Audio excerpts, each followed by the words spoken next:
Hotel Fort Des Moines. Hotel Fort, you're going to do it. Come on up. How are you? Did you miss it? Good. How you doing? Good, good. You are? Raj Patel. Ah, Raj. Yeah, nice You're to not meet all you. dressed up. I know. You're kind of I know, casual. I know. I just came from the job site, so. So I want to welcome everybody to the Des Moines City Council meeting. Prior to the kicking off the meeting this evening, we're going to have a special recognition regarding the Hotel Fort Des Moines.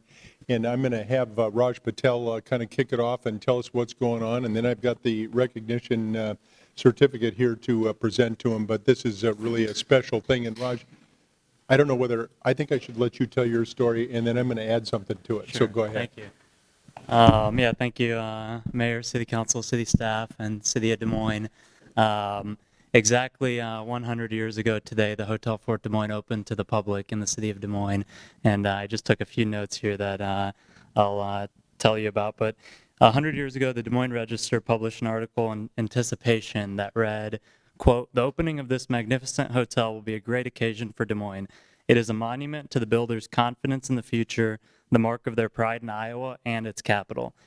These words still hold very true today. My family and I are hotel builders in the state of Iowa. We own the Hampton Inn and Residence Inn here in downtown Des Moines, and I was able to come across the Hotel Fort Des Moines almost 4 or 5 years ago, and I fell in love with the building, fell in love with the history, and I've poured myself and my heart and soul into renovating that property. So I've been heads down for the past few years making that happen. And every single day there's close to 200 workers in the building right now restoring the hotel back to its former glory. And in its centennial year, in its 100th year, we will reopen in the city of Des Moines. So we're so very proud and excited to be a part of the renaissance that's going on around the city of Des Moines. But you know, when you see so many new developments and new buildings, it brings me great joy to be able to restore a cherished asset for the city of Des Moines and a monumental property such as the Hotel Fort Des Moines. So I think this recognition is well deserved for the hotel, and I and my family and Hawkeye Hotels are so very proud to be a part of it. Raj, thank you. I will also say that, you know, as we look at what goes on in downtown Des Moines, unlike an awful lot of other places, we have saved a lot of our history, a lot of our fabric. And a lot of the buildings of the past have been repurposed and, you know, from commercial buildings, office buildings into housing, warehouses into housing and mixed use. And but this has stayed consistent. It's still going to be a hotel. It was a hotel. And I will tell you, Raj, that I remember my dad telling me that when the hotel opened, his parents had sold their house, and they actually lived in the Hotel Fort Des Moines for a couple of years. And so they, he'd tell me all about going down in the restaurant and having breakfast and going to school at West High, which was before Roosevelt ever came around, and experienced that. So we've got a little history, and I've got a little history, and I'd love to take the tour when the time comes. So we have a special certificate of recognition for the Hotel Fort Des Moines on the 100-year anniversary, and Raj has gone over a lot of the detail that we have. But at any rate, the Hotel Fort Des Moines opened in July of 1919 in the city of Des Moines and served for decades as a premier destination for cultural, political, entertainment icons, both locally and nationally. 100 years later, the Hotel Fort Des Moines' renowned hospitality, style, and legacy is being carried on by the Patel family and Hawkeye Hotels, the developer that is renovating the historic property at 10th and Walnut Street. The development team is partnered with the City of Des Moines and the State of Iowa's Historic Preservation Office, which recently awarded $16 million in historic tax credits to the over $50 million project. Throughout redesign and understanding of the fort and its storied past, and a passion to revive and restore the structure to its legendary glory, the history of the Hotel Fort Des Moines will be preserved for generations to come. The Hotel Fort Des Moines will remain the epicenter of culture, community, and politics in the city of Des Moines and the state of Iowa, and provide a unique way for visitors to experience our state capital. The city of Des Moines honors the Centennial and this Icon Hotel and its inherent tradition and mastery. Raj, thank you so much. Appreciate it. Look forward to the completion. When do you think you're going to be ready? Hopefully before the end of the year and before the Iowa caucuses. Okay, before the Iowa caucuses, you heard it right here. Raj. Thank you. Appreciate it. We'll get it. All right. Thank you very much. Raj, congratulations. All right, we're going to start our council meeting this minute.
All right, I want to welcome everybody to the Des Moines City Council meeting. Prior to the start of our meeting this evening, we're going to have a quick message from our own city council member, Bill Gray. Bill, would you like us to stand up, or would you like us to be seated this evening? Let's just be seated, because this is just going to be kind of entertaining. Entertainment. Yes. All right. So all of you who would be entertained, we ask you to listen to Mr. Gray. Entertainment. Bill? Thank you, Mayor. I'm going to go back into ancient history. When I was 9 years old, President John F. Kennedy made the statement that we were going to put a man on the moon by the end of the decade. Tomorrow at 9:32 in the morning marks the 50th anniversary of Apollo 11 taking off and heading to put the first humans on the moon. And here's some interesting facts I think you'd like to know about this. Now, to get this thing going, to put things in perspective, I mean, when's the last time we launched anything in space? It's been a few years anyway, hasn't it? So anyway, here's how fast they had to make things work to get Apollo 11 to the moon. Apollo 8 took off December 21st, 1968. 3 months later, Apollo 9 went March 3rd, 1969. 2 months later, on Apollo 10 went May 18th of 1969, and then almost a month later came Apollo 11, or 2 months, 7/16/1969. I don't even think they got the launch pads cleared in time to launch the next one up there. That was quite a feat. But anyway, here's some interesting facts about that. One of the most fascinating objects left on the moon by the Apollo 11 mission was a silicon disk with messages of goodwill from leaders in 73 countries. The disk was about the size of a $50 coin, with the words inscribed microscopically around the edge. The disk bears the words, "From Planet Earth, July 1969," right in the center.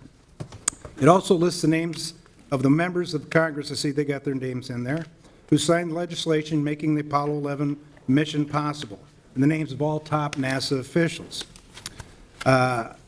Another known fact, because of the amount of weight that the landing module could carry back was limited, Apollo 11 astronauts had to discard gear to make room for samples. They left hammers, scoops, measuring devices, and many other tools on the lunar surface. To maximize space, they also left waste bags. Now, that's pretty important. According to the reports, the 6 Apollo missions left 96 bags of human waste on the moon. Finally, they also, or one more, they had the Apollo 11 crew bought a patch from the Apollo 1 mission to honor Virgil, Gus Grissom, Edward White, and Roger Chaffee, the astronauts who lost their lives when a fire swept through the Apollo 1 command module during a training exercise at Kennedy Space Center. The astronauts also left medals honoring the late Russian cosmonauts Vladimir Kamarov and Yuri Gagarin. Finally, when the Eagle landed on the moon and then lifted off to carry Armstrong and Aldrin back to the command module, part of the landing module stayed behind. The descent stage remained on the moon's surface to act as a launch pad when the module lifted off. A plaque was affixed to one of the landing module's legs which read, "Here, men from planet Earth first set foot on the moon, July 1969 AD. We come in peace for all mankind." Thank you. Thank you. Very interesting. All right, Thanks, Bill. let's call this meeting to order, and I'll ask the clerk to please take roll. County, Here. Coleman. Here. Boson. Here. Gray. Here. Westergaard. Here. Mandelbaum. Here. Gatto. Here. We have a quorum. All right, item 2 is approving the agenda as presented and/or as amended. There's a couple of quick consent agenda items for an amendment. 4E and 4EE were withdrawn. The inspections for those properties are incomplete. Item 29 is corrected. The roll call. Item 41 was withdrawn for further study. Item 44 is corrected. It's a roll call. And item 46 was withdrawn by the city manager for further study. 63C was added at roll call. There's also going to be an extra item, which are city initiation of request to rezone property on East 2nd Street and also on East Center Street and East 4th Street and 200 Des Moines Street, and the Councilmember Gatto sponsored that. So we will I'll ask, unless somebody has anything else, it's been moved. All in favor, say aye. Aye. Opposed? That item passes. Item 3 is approving the consent agenda tonight. These are items 3 through 54. Generally, these are items that are routine items that will be enacted as one roll call vote without separate discussion unless someone, either a city council member or a member of the audience, asks to have one pulled for further discussion or clarification. Tonight, 4FF, Councilmember Gray wishes to speak. Item 5, Councilmember County votes no. Item 31, Councilmember Gray has registered a conflict of interest. Are there any other items that anybody in the audience, again, these are items 3 through 54, that would like to have pulled for any additional clarification or discussion? I see none, Mr. Mayor. I'll Mayor- move item 3. Councilman, if I could, I meant to ask to speak on item 40. Can I make a quick comment on that and request? Okay, we're going to add item 40. Coleman. Okay, Thank you, sorry. all right, it's been moved with the addition of, Yeah, with the addition of Councilmember Coleman speaking on item 40. I'll move it. all right, it's been moved.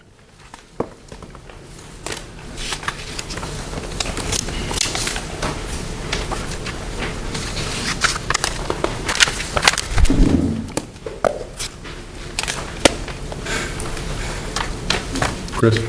Sorry. 7 yes. All right, that takes us to item 4FF. Item 4 is approving the alcoholic beverage license applications for the following, and in this case, double F is the Beaverdale Association, 4900 Hickman, 5-day license, special Class C liquor license, wine and beer for the Beaverdale Bluegrass Festival on July 20th of 2019. Councilmember Gray. Thank you, Mayor. Councilman Coleman and I have been going to this event. It is absolutely one of the highlights for the Beaverdale neighborhood. 1,500 people gather around Tower Park to hear an afternoon and evening of bluegrass music, refreshments, and just general great times. And so just want to send an invitation out to anybody. If you're going to be around this weekend, we're having it Saturday at Tower Park. Come on down. It's one of the best events you're going to see citywide. So I'm going to move item 4FF.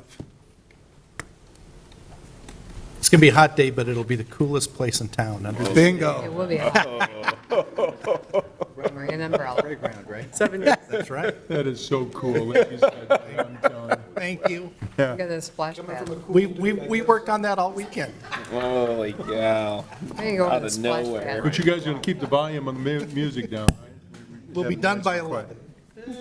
All right, item 40 is approving an amended parking meter rate in time zones in 1 and 3. Councilmember Coleman. In full disclosure, I got a parking ticket this weekend. And the reason I mention it is we had somebody before us a couple of months ago talking about the aggressive nature at which towing is happening in downtown, primarily from private property owners, and how those contracts work. I thought the person that spoke made some really compelling points just about notice and signage. I'd like to see the council come back, and so my reason for pulling this off is twofold. Maybe at an upcoming workshop, we can talk a little bit about, best practices from other communities. I continue to get, hear a lot of frustration. The second thing, and the police chief is here, I haven't mentioned this to him, we happen to park in an empty gravel lot south of the police station where there was probably 80 cars parked. And my guess is all 80 got a parking ticket in a city lot on Saturday. And I'd like to know a little bit about what has been our writing ticket patterns, and when we see that, I kind of feel like if it's our obligation that if we see that week after week, the same people are making the same mistakes, we probably have to do a better job with signage in our own parking lots. And there was a whole lot of frustrated people there.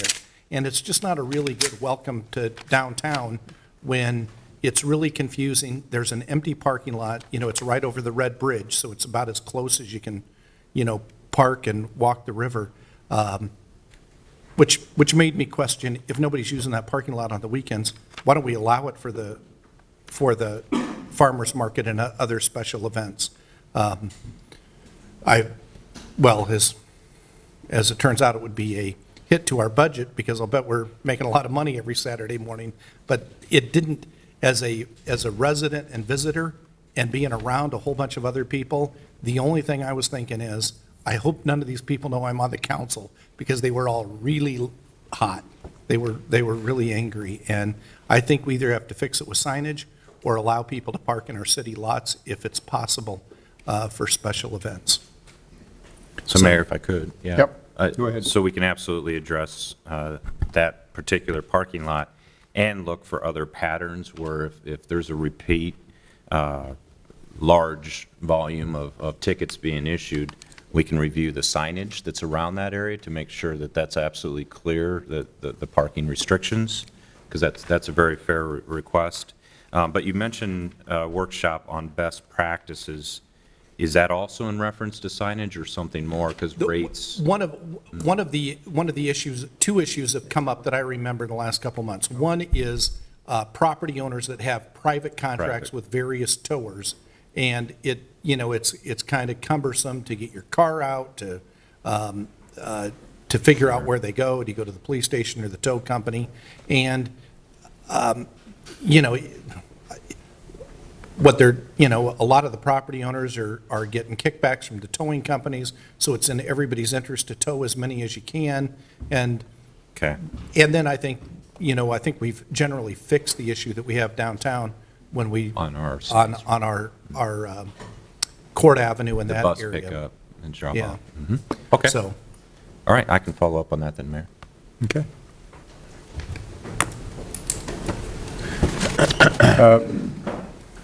You want to go ahead and move it, or? I'll move that to receive and file and a request for a report back on that data. Then I'll move, yeah. You want to move item 40, or you want? Yeah, You just moved yeah. it. 7 yes. All right, that completes the consent agenda and takes us to item 55, which is ordinance's second consideration. Item 55 is the rezoning of the property at 4801 Franklin Avenue, Franklin Junior High School, from a limited C1 neighborhood retail commercial to a PUD, planned unit development. A, under that is a final consideration of the rezoning ordinance above. The waiver is requested by the applicant, and it requires 6 votes. Anybody have anything they want to say? Lindley Kent, 111 East Grand, would be Suite 105, on behalf of Newman Munson Architects. Just wanted to thank the City Council so far for all their support. Councilman Gray, thanks for meeting with us and your input. I believe that there was a letter just submitted this morning that you should have received with a few additional conditions based on that meeting with Councilman Gray that were added. Otherwise, we're here to request that third reading be waived, and we're here to answer any questions, should there be any. Thank you. Thanks. Anybody have any quick questions? No, sir. All right, thank you very much. All right. Bill, do you want to go ahead and move it? I'll move it All right. and waive the third reading. So 55 and 55A. Sorry, didn't get the number. 7 yes. And I would like to add one piece of information here. Before the PUD gets signed off by the city manager, I want to make sure that all violations and notices of zoning code are brought up to complete resolution before this happens at all the properties that are out there by We Can Build It. And I also want to make sure that they are not in arrears on back taxes on any of these properties. So before the PUD is issued, I'd like to make sure while we've got the leverage, we can bring everything up, all the coding violations brought up to current standard and all back taxes paid. And I'd like notification of that when it does happen. So I can do that separately, but the vote was already taken? It can't be, as Part of I the explained with Councilman Gray this morning, those can't be added as additional conditions, but certainly you have, that's something that you can do anyway under your authority for enforcing city ordinances. And you can double check and look into all of that as it's appropriate for you to do that. Okay. I figure the time is best now. I think that's a good suggestion, and maybe if it's not a motion or part of the ordinance, you can report back to us. The only thing I'd worry about is if there's tree plantings that shouldn't be done until October, when the heat is over, that we're, that substantial completion on some of those things is, The manager can exercise his discretion in terms of the enforcement authority he has under the code for those yeah, anyways. but notifying us, I think. is Sure, important. but can report back to the council. Okay. Okay. I can do that. All right. Takes us to ordinances, first consideration. 56 is amending Chapter 114 of the Municipal Code, removing an on-street Americans with Disabilities Act ADA parking space on the Capitol Avenue near East 21st Street. Council Communication Number 19-310. Anybody would like to discuss Chapter 114 in the Municipal Code? Not seeing everybody rushing to the podium. Do we have a motion on this one? I'll move 56. Council, can I ask you to back up for just a second, please? I don't understand what was just voted on for my project.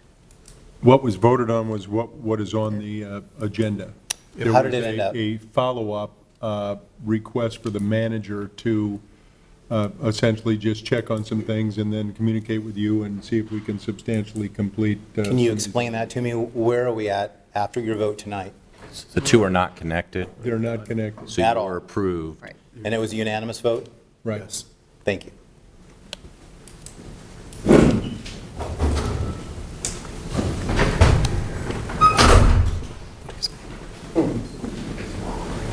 What do you say? Josh? 7 yes. Item 57, enacting a new Chapter 74 of the Municipal Code regarding Park and Recreation Board and Parks and Recreation Department and Director regulating the conduct for the use of parks, recreation facilities, fees for rental and use of parks facilities and programs, and mobile food vendors. Council Communication Number 19-325. Is there anybody in the audience to speak to this item? Seeing none, could we have a motion? I'll move item 57. I was hoping one thing to be added between now and the next reading. I've talked about gender balance on boards and commissions in the past. This board is gender balanced, but I think it makes sense to put that in our requirements in order to ensure that it actually happens going forward. So I'd like to see that when the second and third readings come back.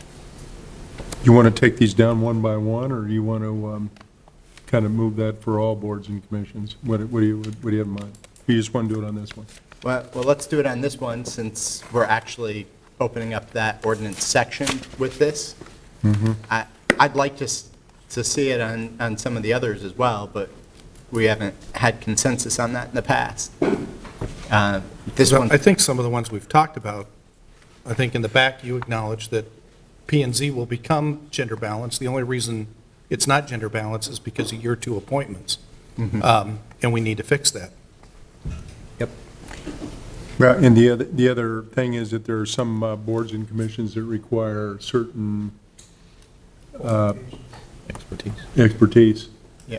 And so And we already if the struggled to applicants find are it, not in people. place by gender to accomplish that, sometimes it's hard to achieve. So, And I just, as long as we're on boards and commissions, still would like to discuss what boards and commissions we need, have we always had the same one? So just as part of another conversation. I think maybe we ought to do that at a workshop Yes, and go over definitely. all that. Okay. So is that going to be part of the motion to bring it back, or with the gender balance for park board? I'd like it, but Councilmember Gatto moved it, so we You want to include that as part? can wait and We have can, it. do you want to take a look at all of them, or do you want to just do this one in general, or, I mean, I guess I would have the Well, same this question. does kind of readdress specifics on it, and apparently we're changing it from the Park and Recreation Board to the Parks and Recreation Department or something. So, That's fine. I'll amend it to come back with that type of language in there. I think we're already gender balanced.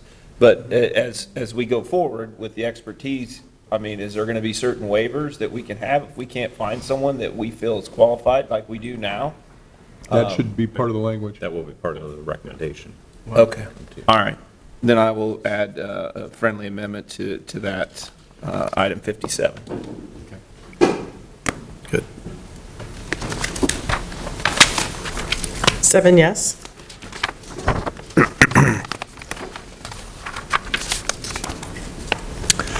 Item 58, from Rose Ayers of 900 Des Moines Street to speak regarding the intersection of Des Moines Street and East 9th Street. Is Rose in the audience? I think I see her headed this way.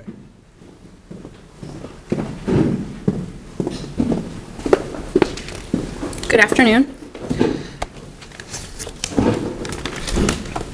So the issue of East 9th Street and the Des Moines Street intersection, I would like to bring to your attention a safety concern that I've been observing for nearly 5 years. I began working at the Agribusiness Association of Iowa in 2014. Since then, I've witnessed numerous accidents at the intersection of East 9th Street and the Des Moines Street, some severe. In recent conversation with Mel Pines of the Iowa DNR, he had asked that a four-way stop sign be installed at this intersection and a pedestrian crossing added for pedestrians to cross east and west on East 9th Street. He asked that action be taken approximately 5 years ago by the city engineering staff to make these additions. No action was taken at that time by the staff of the city. I am here tonight to ask you to inform the City Engineering Council to review the intersections of East 9th and Des Moines Street, potentially adding a four-way stop sign instead of a two-way and a pedestrian crossing east and west on East 9th Street. A similar intersection currently exists at East 12th and Des Moines Street that does have a four-way stop just south of the Capitol. Because there are numerous government employees and other persons crossing and driving through this intersection, it has become apparently clear that the safety of this intersection is not enough. When you're traveling past the Agribusiness Association of Iowa in front of the building on Des Moines Street, the view of the stop sign is blocked by cars. When you're traveling east behind the Iowa Department of Agriculture and Land Stewardship and the DNR building, trees and cars block the view of the stop signs. When you're traveling south on East 9th Street from the Capitol building, the trees block the view of any cars that may be present in the crossing intersection. When traveling north on East 9th Street past the Agribusiness Association of Iowa and the Calvary Chapel, cars parked on either side of the road and actually the raised yard of the Agribusiness Association of Iowa blocks the views of the crossing intersections and any pedestrians that might be crossing. The most recent accident that I've witnessed out my office window was approximately a month ago when a two-car accident damaged a city phone pole on the corner by the church. A power outage actually occurred at the church and my block. Other severe accidents in recent memory was a young pregnant mother who was teamboat at the intersection. As I witnessed the accident through my office window, I exited my building to help her, and she was terrified that her young baby in the back seat was injured. So tonight I ask that the City Council review the safety of this intersection, and I'm here to answer any questions. I did not get your home address. My home address is actually in Ankeny, Okay? so And it's it is- 1572 Southwest Twin Gates Drive, Ankeny, 50023. Okay, thank you very much. Thank you. I think your request is clear, and I appreciate your coming down and taking the time to do it. And, Mr. Manager, let's refer it to you and appropriate departments, and let's get a report back. I think I've done that when Mel asked me 5 years ago, but maybe some of the, I'm trying to think what's changed. maybe some of the things have changed, but I don't know if the traffic count has gone up. But I've asked engineering and traffic and, So let's do it again. okay, sounds great. Well, one of the measures is number of accidents, so we can Yeah. minimally If there's check to been more, see yeah. if See if there's that's been picked an up. increase. Yeah. I'll motion to receive and file item 58 and refer it back to the manager's office and appropriate departments. Thank you for coming. I don't know where she went. Okay. 7 yes. All right, 59, Mr. Manager, update on the unbiased service delivery. We'd like to have you give us a quick update, please. Okay, thank you, Mayor. Yes, so I was requested to give a quick update on the process and where we're at with the unbiased service delivery discussions that are ongoing, both with the policies and the ordinances. And so the Civil and Human Rights Commission and staff are working on this, along with several other of the tasks that have been assigned through the Bridging the Gap initiative. You may recall that the commission was recently had reviewed the new ordinance and made recommendation to council on the legal source of income. So they have experience in doing this for the council. That was done on the June 3rd council meeting and approved. So now the commission has held public hearings on the unbiased service delivery discussion, including their June 17th meeting. They received quite a bit of public input, developed an extensive list of recommendation. In fact, over 20 items were recommended coming out of those discussions. So we followed up a meeting on June 25th with several of the commission members, myself, legal department, and the police department to discuss those recommendations. It was in that conversation that it was realized that of the 20 recommendations that were put out there, several of them had already been implemented. And so the police department was already in front of several of those issues that pertain to them. Many more of the recommendations of that list of 20 were readily understood to be able to be accommodated. So those are the ones that obviously are being advanced. The commission has asked for a little more time to receive additional public input and put together a proposed changes to the language of both the policies and the ordinances. I think that would be appropriate to give them that time. On June 11th, the commission spoke with staff that work with the civil service. I'm sorry, July 11th, thank you. So there was a discussion at the commission level with the staff that work with civil service, understanding that we have several regulations, several requirements as it pertains to employment dealing with civil service, including processes for recruitment, promotions, hiring, and even appeals to disciplinary actions. So any changes we would make at the city need to jive, if you will, and be consistent with what our requirements are with civil service. So the goal is to draft language, again, both policy and ordinances, that reflect the city's values on equality and clearly define what isn't acceptable in Des Moines as it pertains to all city services. Additional public input is being sought, and the conversations will continue until that drafting is complete. I will continue to bring together the police department, the legal department, and other departments as necessary with the human rights to continue that drafting. So that is my update. Council, any quick questions or thoughts to impart on the manager? Thanks for the update. Thank you. Thank All you. right. Audience? The Human Rights Commission is earning their pay this year. They're doing good work for us. Absolutely. They're doing a good job. Need a motion to receive and file as comments? or- Yep. I'll move to receive and file. What's that?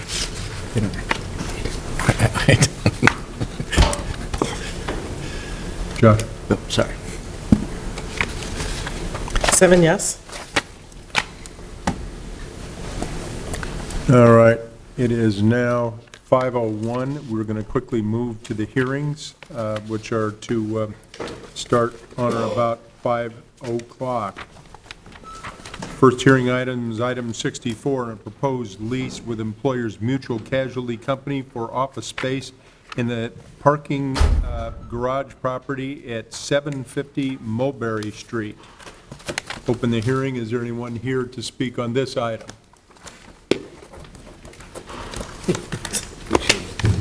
Seeing none, I'll move item 64.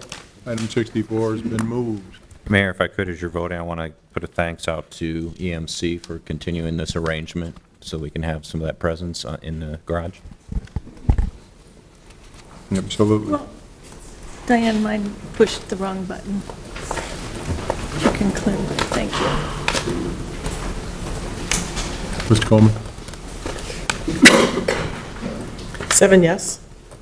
Item 65, on approval of documents for the conveyance of excess city-owned property locally known as 2516, 2600, 2605, and 2607 Sunset Road to the Iowa Pacific Processors, Inc. for $162,900 and granting an option to purchase excess real property locally known as 2700, 2708, District Parcel 010/05246-000-000 and 2720 and portions of 2707 and 2715 Sunset Road to Iowa Pacific Processors, Inc. for an additional $1,000. Council Communication Number 19-304. Let's open the hearing. Is there anybody here to speak to this item? Anyone?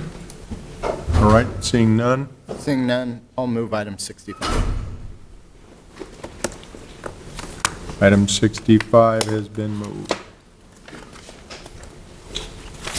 7 yes. Item 66, in the approval of documents for the conveyance of city-owned property at 1500 Murray Street to Comiskey Glass and Glazing Company for $215,000. Council Communication Number 19-303. Open the hearing on this item. Is there anyone here to speak to this item? I will move item 66, Mr. Mayor. All right, item's been moved.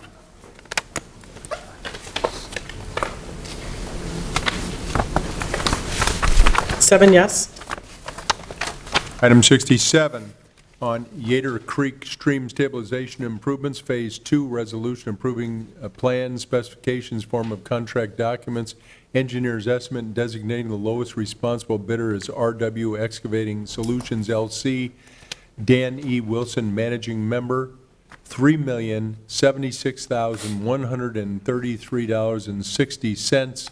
Council Communication Number 19-309. A is approving the contract and the bond and permission to sublet.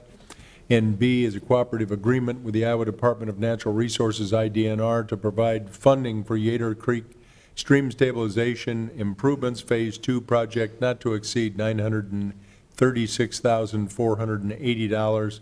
Council Communication Number 19-321. We'll go ahead and open up that discussion. Anybody here would like to speak regarding the Yater Creek stabilization?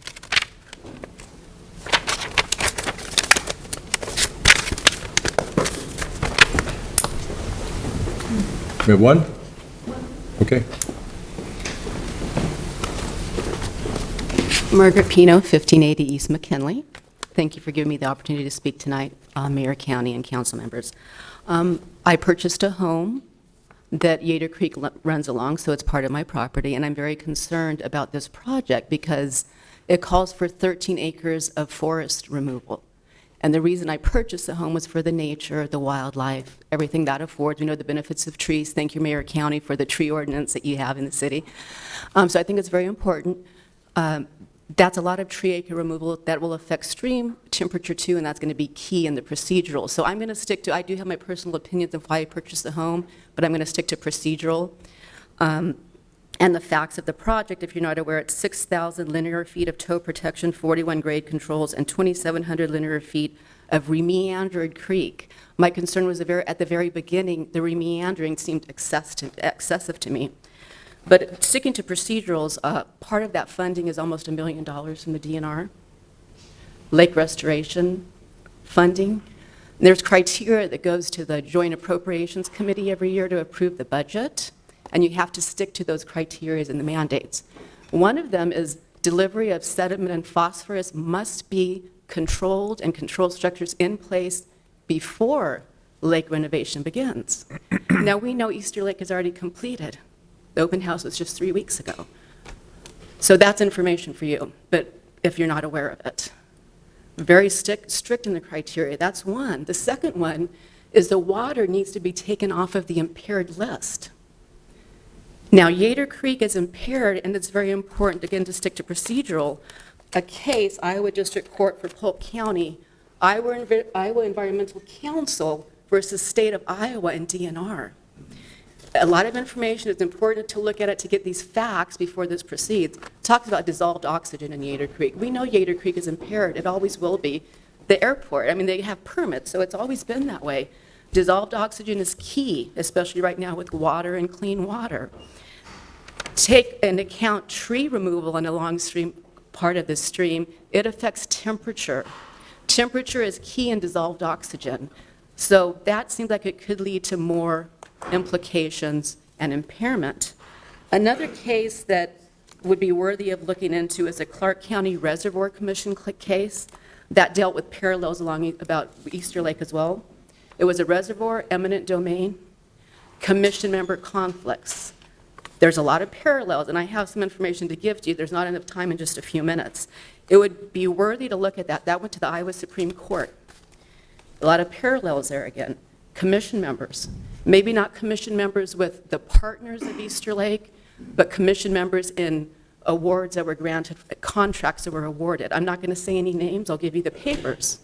August 17th, 2017, the design contract was awarded for Yater Creek Phase 2. The person that was head of Yater Creek Phase 2 was a commissioner at Polk Soil Water and Conservation District. That's a partner in Easter Lake and was working on Yater Creek Phase 2. To me, that's a conflict of interest. I don't know, a potential perceived. I'm just bringing it forward if any of you don't know this. Because if you go back to the Clark County Reservoir case, they ruled it was tainted from the beginning. That went to the Iowa Supreme Court. So if we say tainted from the beginning, what does that mean? I don't know, I'm not a lawyer. But if there's these little things that are unanswered or are conflicts, and it goes back further, I think it needs to be looked at. It needs to be looked at. I know there's not much time. Again, I said I was going to just stick to procedural. Again, this is the Easter Lake Water Quality Management Plan. Everything in the city goes back to this October 2012 plan, and I've read it. It's not easy reading. Look very carefully at who it was prepared by and who got this contract and who was involved in the criteria scoring. I'm not giving any names. I'm going to give you a little bit of information, not a lot of information because it's a lot. It's just what I can hand you tonight.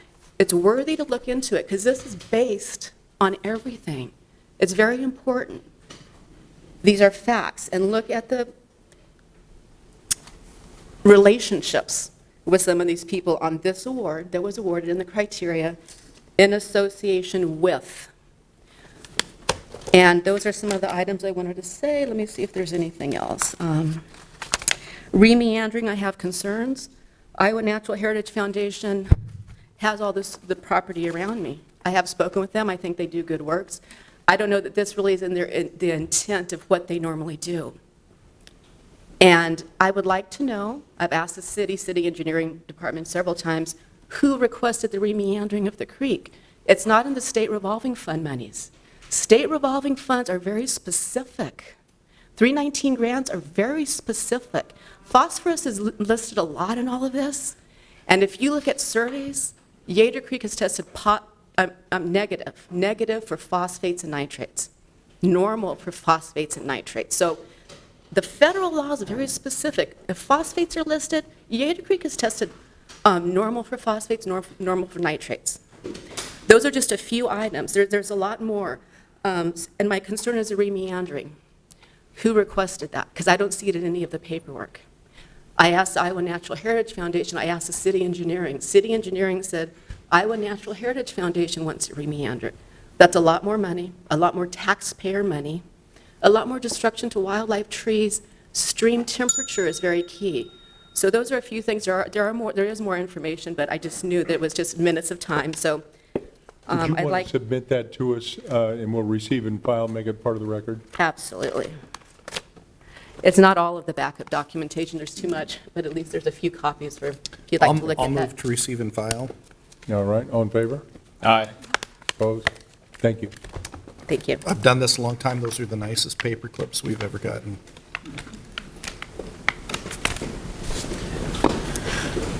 The biggest ones, I think, for sure. Mr. Manager, this is the first I've heard of any of this. I had a call about a week and a half ago. We've got some trees that are falling on some properties. And so we were waiting for this contract to go through to make sure to get somebody out into this property owners. And so we were waiting until July 15th to okay this, so we can get in and treat some of the constituents that have notified me about some trees that need to be taken down, and they knew they were going to be taken down through this process. So I'm a little caught off guard. It's the first time, I know that she lives in my ward, it's the first time I've ever seen her or talked to her, and I'm not sure, I know there's a lot of information there. I'm leery of holding back and not taking care of this. This has been on, and I don't know if Jonathan wants to come up or the engineer wants to come up and give us a kind of.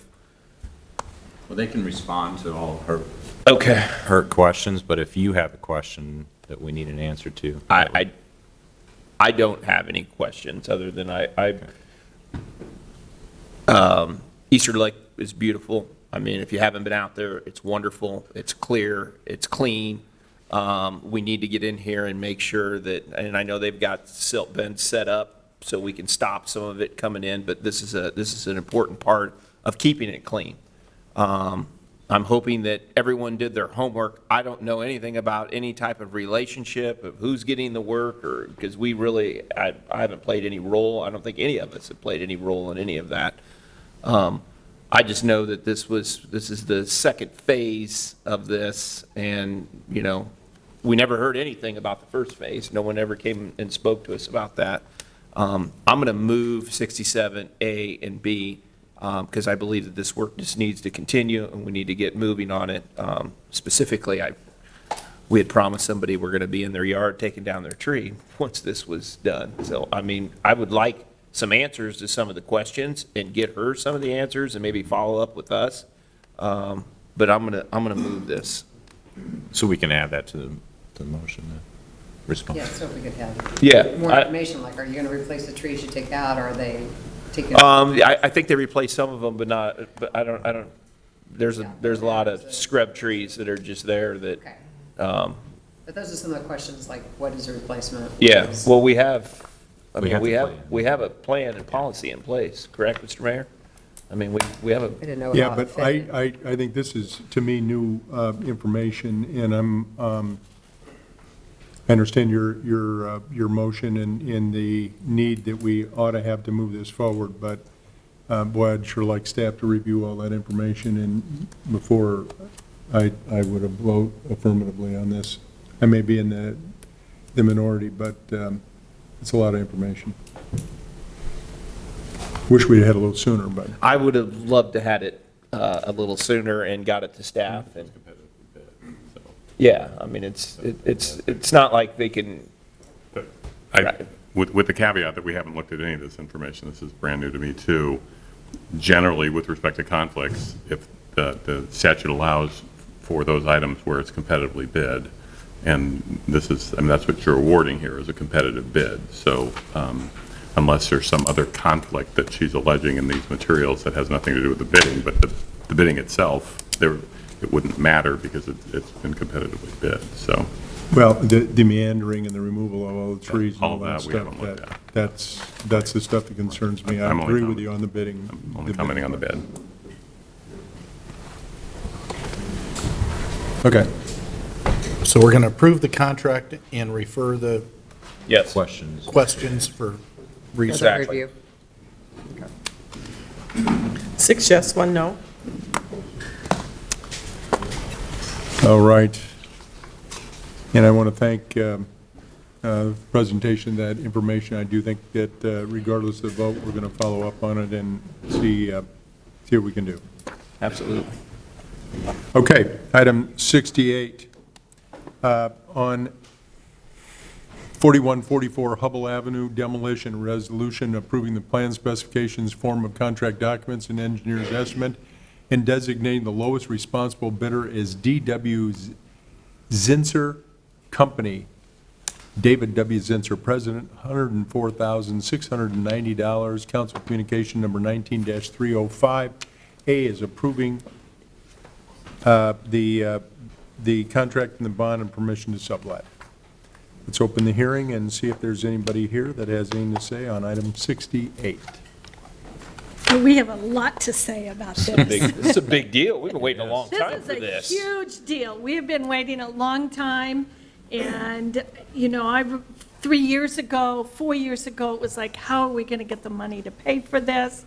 Now it's happened, and I absolutely would like to move item 68 and 68A, and let's get the building down, and we're excited about Fire Station 11.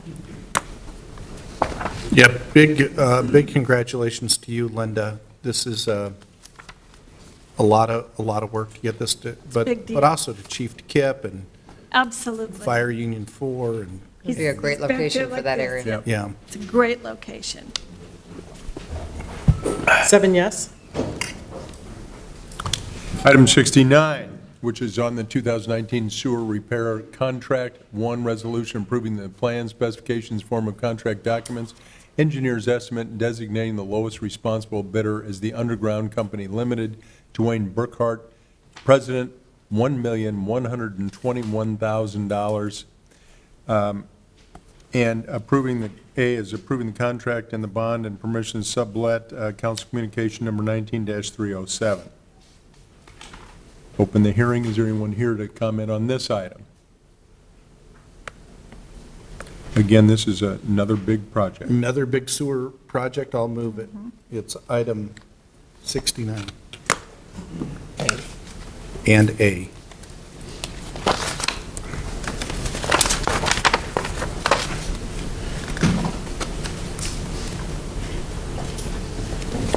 Mr. Coleman?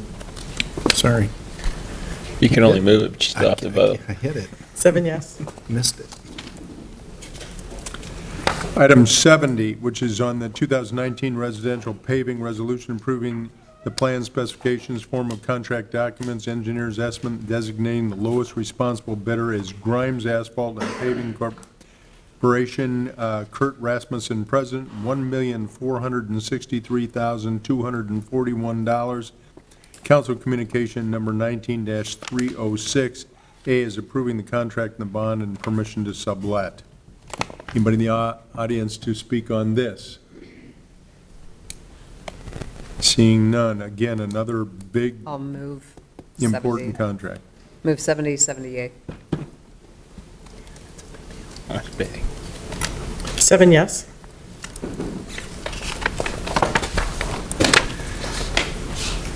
'71, on George Whitmer and Fairmount Park improvements, resolution approving the plan specifications, form of contract documents, engineer's estimate, designating the lowest responsible bidder is Caliber Concrete LLC. Jason Martin is the owner. $149,846.44. Council Communication Number 19-308. A is approving the contract and the bond and permission to sublet. Is there anyone in the audience to speak on this item? Whitmer and Fairmont Park improvements. Seeing none? I will move the item. Item 71 and 71A. 71 and 71A. 7 yes. 72, it's a public hearing on the plan specifications, form of contract documents, and engineer's estimate on 47th and Holcomb storm sewer improvements, and ratifying and confirming roll calls 19-1059 and 19-1060, awarding the contract to SM Henches and Sons, Inc., Stephen M. Henches, President, $5,948,907.50. Let's go ahead and open up the discussion on this. Again, this is a big project, an important one. As a lot of us remember, 47th and Holcomb, June 30 last year was a mess. I want to thank engineering, Public Works, and all of our council members that have worked on this, including all the ward council and at large and everybody else, because we recognize as a council as a whole the need to get something done up there, and the neighborhood for helping us walk through the situation. We spent a number of evenings up there walking around. Anybody here to speak? Mayor, I'm going to move that. I got one question, though. This originally was approved on June 24th. We'd had a miscommunication in announcing it. So does this set us back in terms of timetables? No, that's not my I don't understanding think that's at all. the intention. I don't think there's any extension. Okay, so we still are moving along the same timeframes. We will get started in the next month or two. All right, good. So I'll move item 72. Mr. Coleman? 7 yes.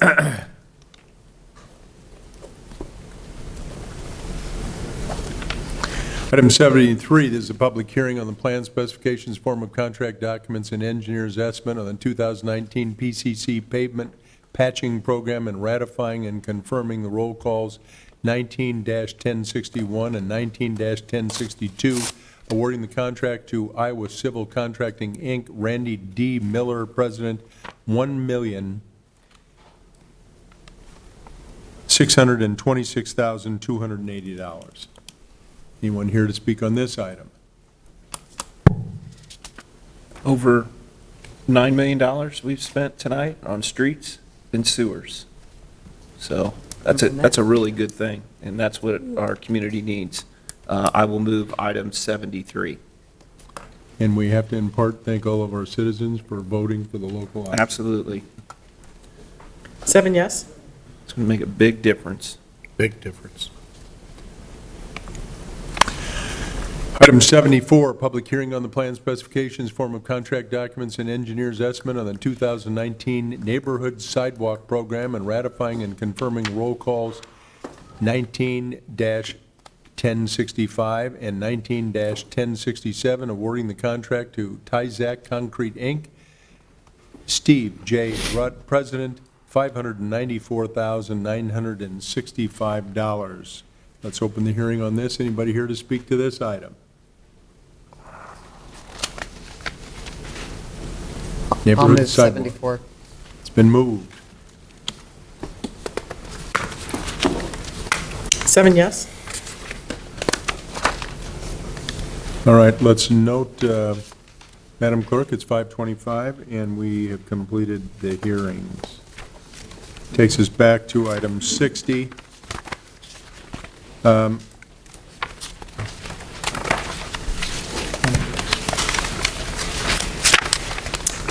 Item 60 is approving items regarding Plan DSM, creating our tomorrow plan, Council Communication Number 19-315.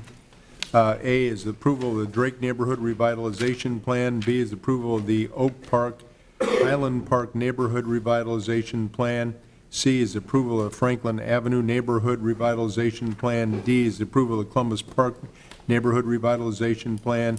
And E is amending the existing plan for Columbus Park Special Investment District, Council Communication number 19-328. Anyone here to speak to any of these items?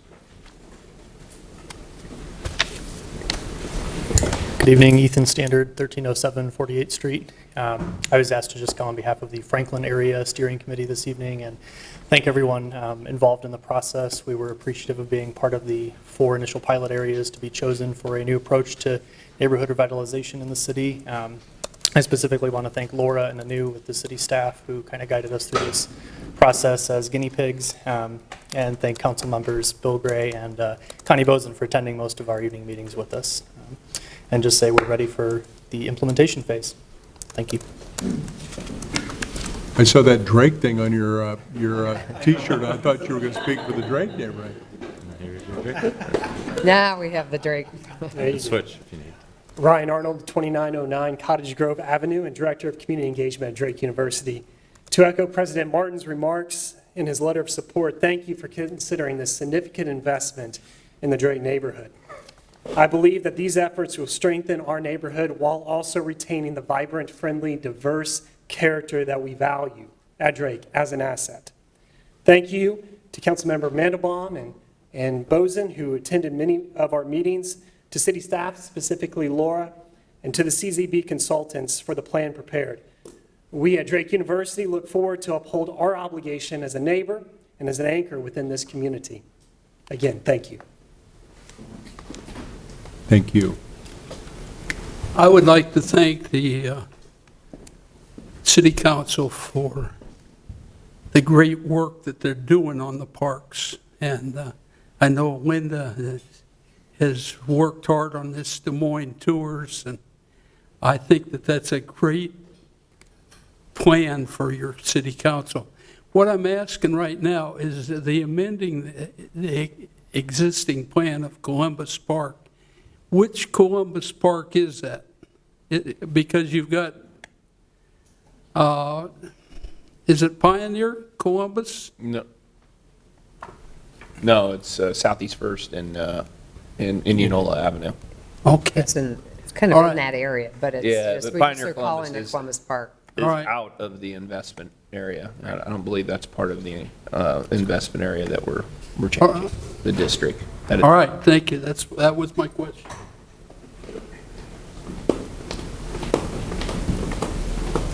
Hi, Jennifer Sayers, 1129 28th Street, Des Moines, and president of the Drake Neighborhood Association.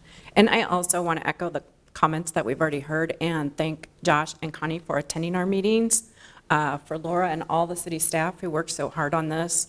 It was a great program to be involved in, the pilot program, and really fun to dream and talk about what kind of improvements that we can make in our neighborhood. So I just wanted to thank everybody for your support. Thanks for coming down. Anyone else? Thank you for all your comments, everybody. These are really important projects, and we're moving forward. Mr. Manager. Mayor, I'd also like to thank each of these groups because there was an incredible amount of public input at each of these throughout, including council members showing up. But it's just begun, right? These are the plans. We have resources, thanks to the local option sales tax, the voters in Des Moines, to put towards these plans. But there's quite a bit of implementation that needs to take place. So I would actually ask these 4 areas in the community to continue their involvement, help us make sure that these get satisfactorily implemented over time. So thanks. I'll move if you want. Can we just make a quick comment? Yeah, that's what I wanted Real to make quick. a comment. First of all, I'd like to thank Councilwoman Bozen for attending all the Columbus Park meetings that we had. It was nice to have someone else there representing the council other than myself, so thank you for that. You're welcome. We've got a lot of great ideas, and I appreciate that we're using local option sales tax money again to further find a way to help our neighborhoods. But I also want to say that it's just not these 4 neighborhoods that we're going to be improving. We're going to be improving all of the neighborhoods. There is some standards that all the neighborhoods will be kept to.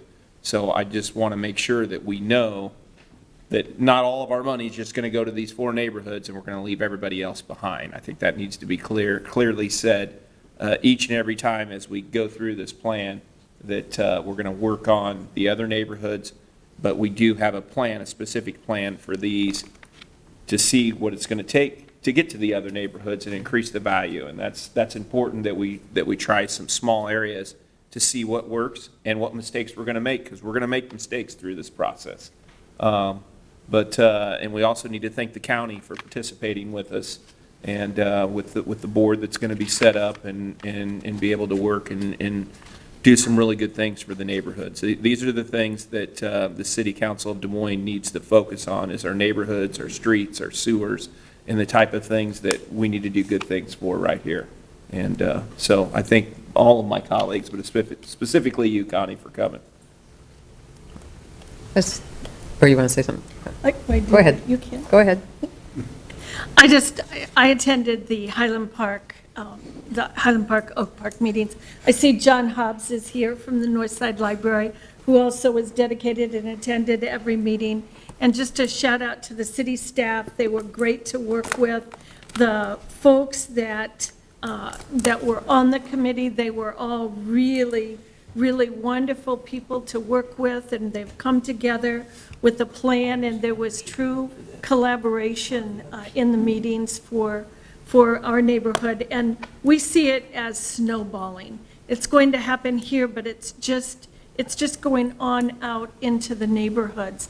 And we have so many things going on right now in Ward 2 and in this neighborhood. It's very exciting. So thanks to all the committee of people that attended the Highland Park, Oak Park, and Connie, you attended those meetings also, so thank you. I just really want to echo thanking all the citizens and the involvement, because there are a lot of meetings. So we appreciate your time and energy and your ideas, because that's what's really going to change the city. And I think this whole plan could be the start of a game changer for how we approach Des Moines and how we rebuild Des Moines. So I appreciate everybody's input, and also the county for helping out financially, and hopefully that we will move much faster. I know when they said this might take this long, I'm like, well, I'm pretty impatient, so hopefully we'll get that snowball effect and get this thing going faster and hit all the neighborhoods. So with that, I will move 60 A, B, C, D, and E. And Mayor, as they're voting, the next actionable item, the new nonprofit has scheduled their first meeting, I believe, for next week. So we'll keep this moving along. Great. Thanks, 7 Kyle. yes. Thanks, Laura.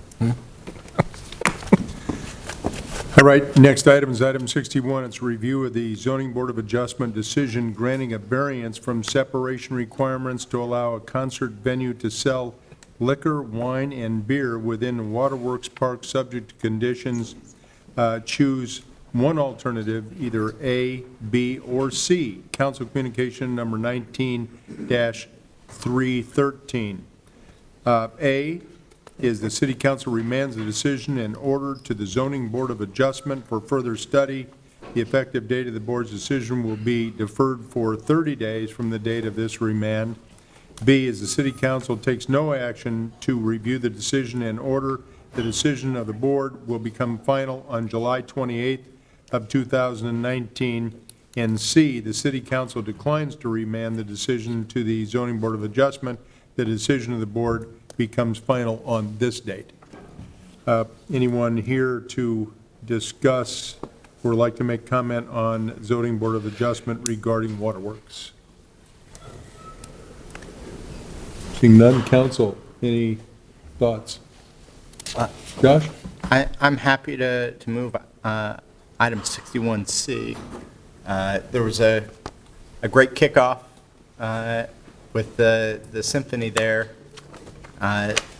this weekend, and I'm excited to see what this additional amenity brings to our community. I think we're going to see good things, and it'll help activate that area, and a lot of other things will build off of it.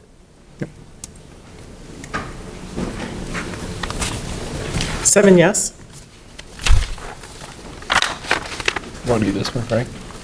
The extra item. Yep, right now. Item 62 is not used. We are not going to do 63 until, looks like, 6 o'clock.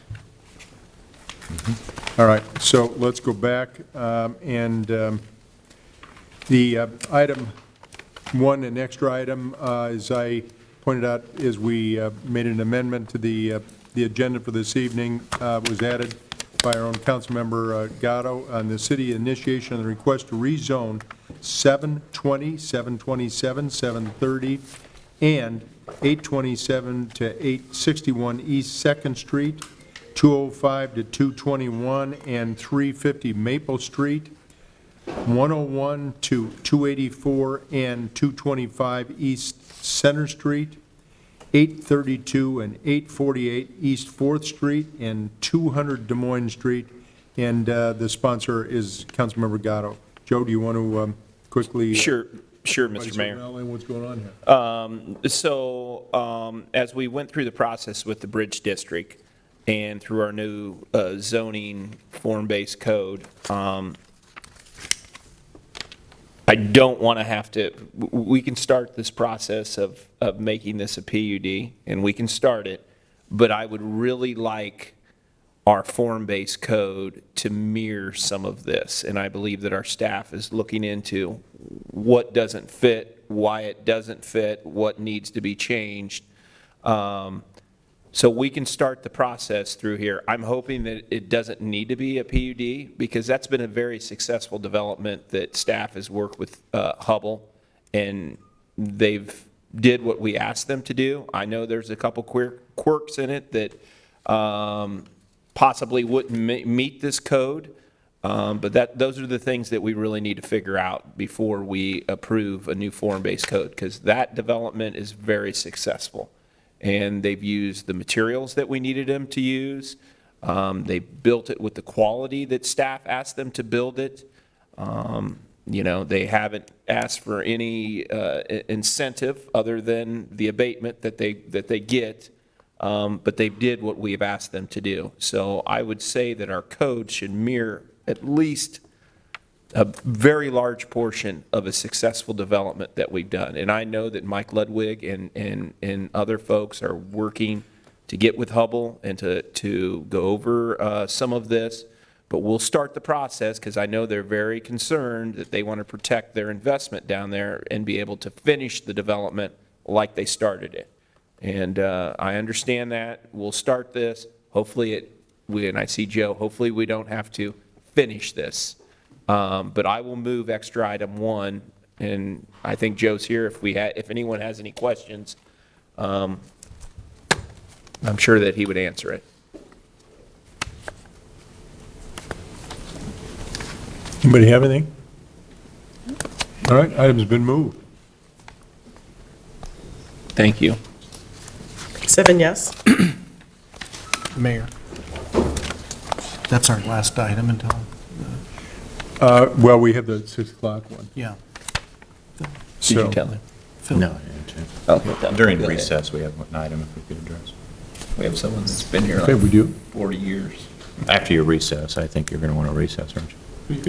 No, I Can we? would do it now before. If- Do it right now. Okay. I know they're listening in the back. I actually kind of like to bring Phil Delafield out if we could, and maybe publicly embarrass him a little bit in his retirement. If that's- Since No, the I'm first not- thing he said to me I today am was not 10 accepting days. his retirement. I'll let, well, He's going the other way. thank you. Come on out. Yeah, he's running out of here. So as you may be well aware, Phil is retiring, and so he's got, I believe, 2 weeks left. So this will be his last council meeting last council meeting he has to attend. They're on tape Just delay for the back there, entertainment, so right? you Just needed come like down, 10 just kinda seconds hang to out. catch up with you. I kind of figured that might be the case. Obviously, he has been a huge impact and benefit to have in the city manager's office the last, I believe, year and a half, almost 2 years. Is he coming? Good. Right there. Tried to sneak things. Thanks, Phil.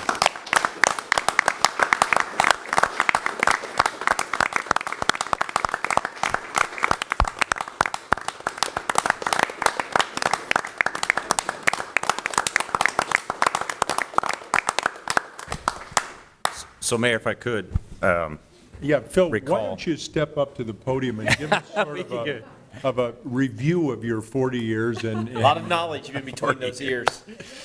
Same area, 40 years. When did you start? I started. There, we're getting to the podium. Mayor and council, you honor me, and I thank you very much. What's your address? 5139 Oakland Drive, Des Moines, Iowa. Proud resident of Des Moines. Have been since before I was a city employee, so very pleased to have had a wonderful career here. You honor me by bringing me back, and I appreciate it very much. It's been a wonderful place to work. It's a wonderful place to live. I feel very gratified by the things that I've been able to work on here. I learned a lot, and I feel very comforted that the city is in such good hands. So thank you all very much. And we've learned a lot from you, Phil. Thanks, Linda. If city staff are watching tonight, I'd encourage them to call Phil for some advice. You can take his word to the bank. He's the quickest guy in City Hall to ever get back to us, and he always has all the right information. And aside from all your information and knowledge and all that, you're the kind of public servant we admire, and you've put the bar real high. Bill talked about the first NASA, the early years. You'd be the kind of guy on that team to just get crap done, so. Thank you. Good job. Thank you. Always willing to find an answer and not say no. And I would say that any staff member here should mirror that, because you always do that, and that is something that's worked well in this government. Even before I was on the council, we've had dealings before with progress, and you've always been there to find an answer, and I publicly want to just thank you for that. Thank you, Joe. And I've had so much fun working with Phil. He does something that I don't do. If I ask a question, he hesitates, catches his breath, and then gives me the answer. As opposed to me, my mouth's running faster than my brain can engage, and so we know how bad that gets. But your answers are always very thoughtful. They guide me in the right direction. I've been able to make a lot of good decisions based on your advice. I'm sorely going to miss you, but you left behind a good legacy of people behind you. And part of it is if you can teach the people to do the job right, you've done an even better job for yourself in the city. So my hat's off to you, Phil. I know you're going to be around the neighborhood. I'll be looking for you. So I thank you for all your years of service, and I share some of my fishing spots with you. I know it's kind of terrible, but I'm heading up to Loch Sewell next week, so I'll spot some places up there for you. Perfect. Thank you, Bill. Don't change your phone number, just for the record. Thank you. Phil, I remember a few years ago when I was working in the planning and zoning, and with Jim Grant and yourself sort of over permitting and doing some other things, and we were trying to see what the differences were as some of the developers came to us and told us how different it was to be in some communities than others. And Jim Johnson, and I think you and Jim Grant and I spent a whole lot of time, about 2 or 3 years actually, trying to sort through what all the ordinances and the rules and were in all the communities, and try to bring us all together to work together. And I want to personally thank you for the years of commitment that you've given to community development and to advising this young man over here and urging him on and showing the way to 40 years. So, we're expecting you to stick around. That's a lot of pressure. But your answers and responses to what everybody else here has said has always been true, on point. And if you didn't know the exact answer, you knew where to find it, and you came back with it. And I think it helped us sort through an awful lot of issues in the recent past and the more distant past. So I want to thank you for everything that you've done, and let us know what some of your secret fishing spots are. I think you may have a couple as well. But come down and visit us every now and then, and again, keep your phone on. We may need your help. Please. Thank you, Mayor. Thanks, Phil. Thank you all. Congratulations. Thanks, Phil. All right. We're going to take a break for about 14 minutes. We've got an item that we're going to put on at 6 o'clock, as was advertised.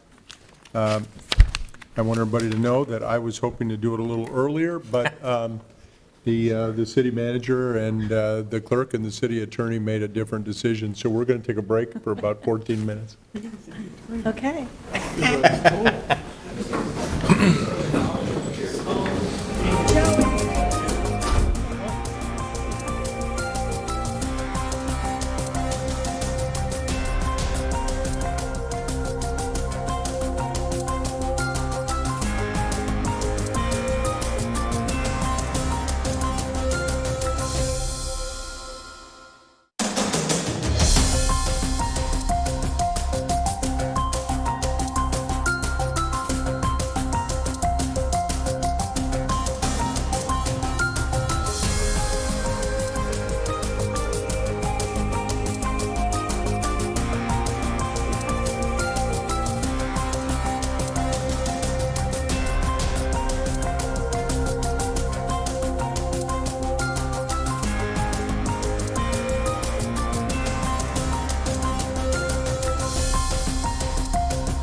Want to welcome everybody back. Hopefully everybody had a chance to take a quick break.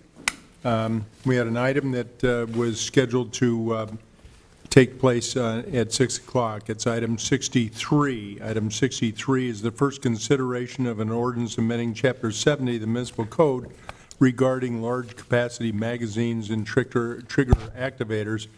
This item was to not be considered before the conclusion of all other items or before 6 p.m., whichever one is later. Under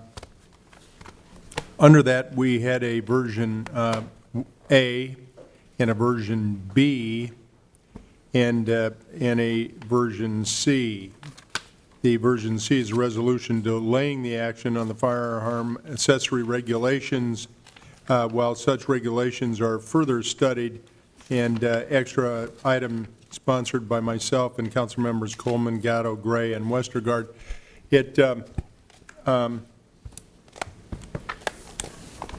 This whole discussion, and I'll turn it over to the council, came out of an ongoing discussion that we've had at City Council for a number of years regarding the safety of our citizens in and around public places and spaces, and what is it that we can do here. I will say that as we note that there have been a lot of incidents. A lot of it started around Sandy Hook, and everybody wondered, what is it that we can do? And there were a lot of parents who stood up and said, never again, we're going to step out. There were parents, there were kids, there were everybody else after that tragedy. And just so that everybody doesn't forget that as of July 15th of 2019, and when we said never again, there have only been 2,162 mass shootings in this country since then. So we're all looking for solutions. A lot of them have less to do with the weapons than the mindset and mental health, and what is it that we can do around a lot of those areas? How do we work with people, work with neighborhoods, work with groups, work with young people, old people, make them feel good about who they are, where they are, and what kind of anti-violence training can we do? The Des Moines Police Department has initiated lots of things in and around our city, and including summer basketball programs on Thursday nights, sort of a kick-off the summer event where they get out and do things. We have neighborhood-based service delivery where we have our staff, including Des Moines Police, get out and about. When there are other issues that are created, either a violent situation, wherever, we have our community ambassadors that go out that are citizens that from all walks of life, and at this moment we have over 300 members to that group that get out and about in the neighborhood, and some of our council members are part of that effort. So we want to make sure that we continue our efforts and make sure that we can find ways as citizens right here in the city of Des Moines to keep our citizens safe, and it's all of us working together that are going to make that a reality moving forward, and trying to work together as residents, as businesses, as elected officials at all levels, not just at the city council level, the county level, the legislature, and hopefully Washington, that we all can find solutions that puts people at ease about where they live, who they are, and what their expectations can be of public safety in the places where they live, in the places that they visit, whether it be a theater or whether it be a church or whether it be the street or a place that they work. We want to try to protect the health, well-being, and interest of all of our citizens, regardless of their race, their color, their age, their gender. That's who we are. We're a compassionate city. We care about each other, and we want to work together to make this a better place. So with that, I'll open it up with our council members who may have some things, and I'm sure there are some other individuals. Mr. Coleman, did you have a... I I do, maybe just a couple quick comments. I spoke with many of my colleagues about item C in front of us, and just to give you a little background, I think it was last Wednesday, I was with Councilmember Bozen, and she was the first to say, this looks really confusing, and we shouldn't be voting on it Monday, and I talked to people Wednesday night, she and I were together again Thursday morning, talked a little bit about a process to do a little bit more research, especially on the issue of our legal authority. How does it intersect with state law and constitutional issues? While this is something I think many of us would like to find a way to address, we need to do it in light of existing law and court rulings, and especially the state legislature that's acted. And a couple of weeks ago, we asked for this to come back right away, and I think one of the things that we've learned is this is significantly more complicated given the various rulings that already exist.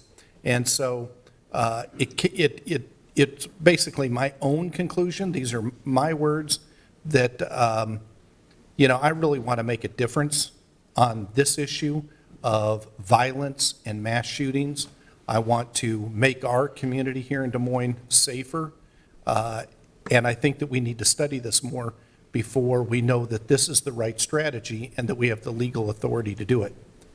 I think my desire to make a difference is important. I think voting on this tonight would be simply to make a point, and probably a political point, because it's not going to stand. We've had the benefit of some legal advice and input, and I think that we need to continue to work on it. So, so that the speakers know before, at least from me, I intend to support item C, to seek that kind of guidance from the courts and the legislature before I were to act on something along these lines. I've been, certainly been contacted by members of the legislature who have voiced that they think it's already prohibited under their law and the laws that they've set. And if there's, gray space, they certainly will act to limit our authority. Those are, nobody speaks for the whole legislature, but those are things that I'm hearing. And so I think it's best that we continue to study, research the legal authority we have, and for how we use that, and to delay action today. So that is my motion, item C. I would like to incorporate in the motion the comments that the mayor has made. It was back when, he joined the council before he was mayor, that our community policing, he and I and other members of the council, we started NBSD, that have just now been, assumed have been around forever, but a lot of good things have happened over the last 20 or 25 years, as he points out, including the ambassador program. There's other programs that are models around the country for violence suppression and intervention, and I'd like, as part of my motion, to move item C and refer to the manager and his team, which of course includes the human rights director and the police department and so forth, but to include in my motion a referral to the manager to study these and to come back with other best practices that are short of gun restrictions at this time, but that might put us in a position as we study this and watch what the legislature does, that we have a chance to maybe implement some voluntary programs that don't have the legal or constitutional issues that tonight's proposal does. So, Mayor, that's what I'd like. I think there's a majority of council members that have supported and sponsored item C, that the public can be confident that that we're not going to act, and so maybe their comments can be shared in light of that tonight. Okay, any other council members want to? Do you want us to comment now before, I think you have a choice. Okay, I can comment now. This is coming from someone that doesn't own a gun, doesn't have a permit for a gun, only fired a gun once or twice in my life. But in the United States Constitution, it says we have the right to bear arms, period. It doesn't say you have the right to bear arms, but not in Des Moines, Iowa. And, you know, that being said, we have not a large capacity magazine or trigger activator problem in our country. We have much bigger problems than those things, and that's not going to cure anything. This is a version A, and version B is for, I'm not sure what it's for, other than to raise people's profile that want to run for a different position or do something different here in our city. I'm not that guy, and I'm not going to be that guy.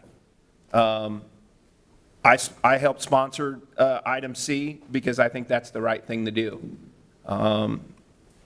This is something that the city of Des Moines should not even be tackling.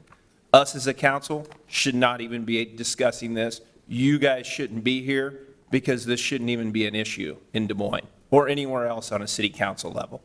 This is a problem up at the Capitol and in our federal government. And until they change, we can't, no matter what we would pass tonight, it would be changed in 6 months. We know that. And it's silly to think that we're not focusing our time on things that matter. Keeping our taxes low, fixing our streets, fixing our sewers, making sure that we have plenty of police officers and fire department on the street and our response times are the right way. That's what the job of a Des Moines city councilman is. And I know there'll be people up here that disagree with me, but that's why I ran for this seat, and I have no intention ever to run for a seat up there or any higher in government. And that's just coming from a guy that I'm not carrying a gun, and I don't have any intention on carrying a gun. Because if somebody wants to kill me, well, then you know what? Then that's what's going to happen, because I am not the person that's going to shoot somebody. That's just me. I'll stop rambling about it. I'm going to support item C, so maybe some of your comments will be a lot less than what it was going to be before. But that's how I feel about this whole issue.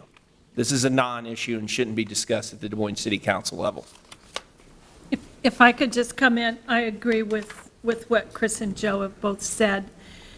I think the issue is mental health services in our country and in our state, and I encourage everyone to go east, right there, up to the Golden Dome, and we need to talk to our legislators about increasing funding for mental health. That's the issue, is the mental health problem that we're not addressing in this state and in this country. I think this really came about too because we had people come forward, and as I told some of the out-of-state people who were calling me today, we were reacting to what we heard from our citizens that wanted a safer city. And some of these things were measures that would do that, that really doesn't take a gun away. It does take some articles or things that do have been involved in a lot of the mass shootings. So as regard to that, we would look into it and come up with something if it could be feasible. We realize that because of the legislature and all the other implications that it would probably be preempted or whatever after talking to more people, and that's what we said we would try to do. There are so many more, there are things, it's mental health, it's poverty, there's all kinds of things that create violence or whatever, and whatever we can do to help mitigate building, hopefully people, we definitely raise people's attention. Hopefully all those people that are concerned will go out and help in their community in a bigger way. My issue on the resolution too was the time frame, because sometimes when we say we will review, what is that time frame to come back to review? Is it after the legislative session? Are we going to talk to them some more? So those are the reasons I didn't really sign off on that. Not that I'm not supportive of that. I just felt sometimes it goes into this, well, what is that time frame going to be? So if we are going to, if we feel concerned that we want to go forward in talking with our legislators, we realize it's a legislative issue in the most part. But I would be supportive of the resolution C, but I still think we need a lot more work to do to help make sure our community's as safe as it can be. Thank you, Mayor. My initial response when I first saw this was to vote no. Thank God we got council members Coleman and Gatto that straightened me out a little bit. I think I'm going to vote, I know I'm going to vote for 63C, but let me give you a little background here. I'm an outdoorsman. I love hunting and fishing more than anything else out there. There is one thing I like better than all that. I've got a wife, I've got 4 kids, and I've got 7 grandkids. And a lot of times they'll stay with me. I dread and pray to God that that day never comes when that door gets knocked down and my wife and my family are going to be in danger, and I have to limit myself to 10 rounds. I'm going to take whatever it takes. My family, I wake up every day and think of them. How can I make their lives better? That's the last thing I do. I say a prayer for them when I go to bed. I want their safety first and foremost in everything that we do. And unfortunately, this is the way the laws of physics work. If you're shooting your .45 for defense or self-defense, it goes faster than 911.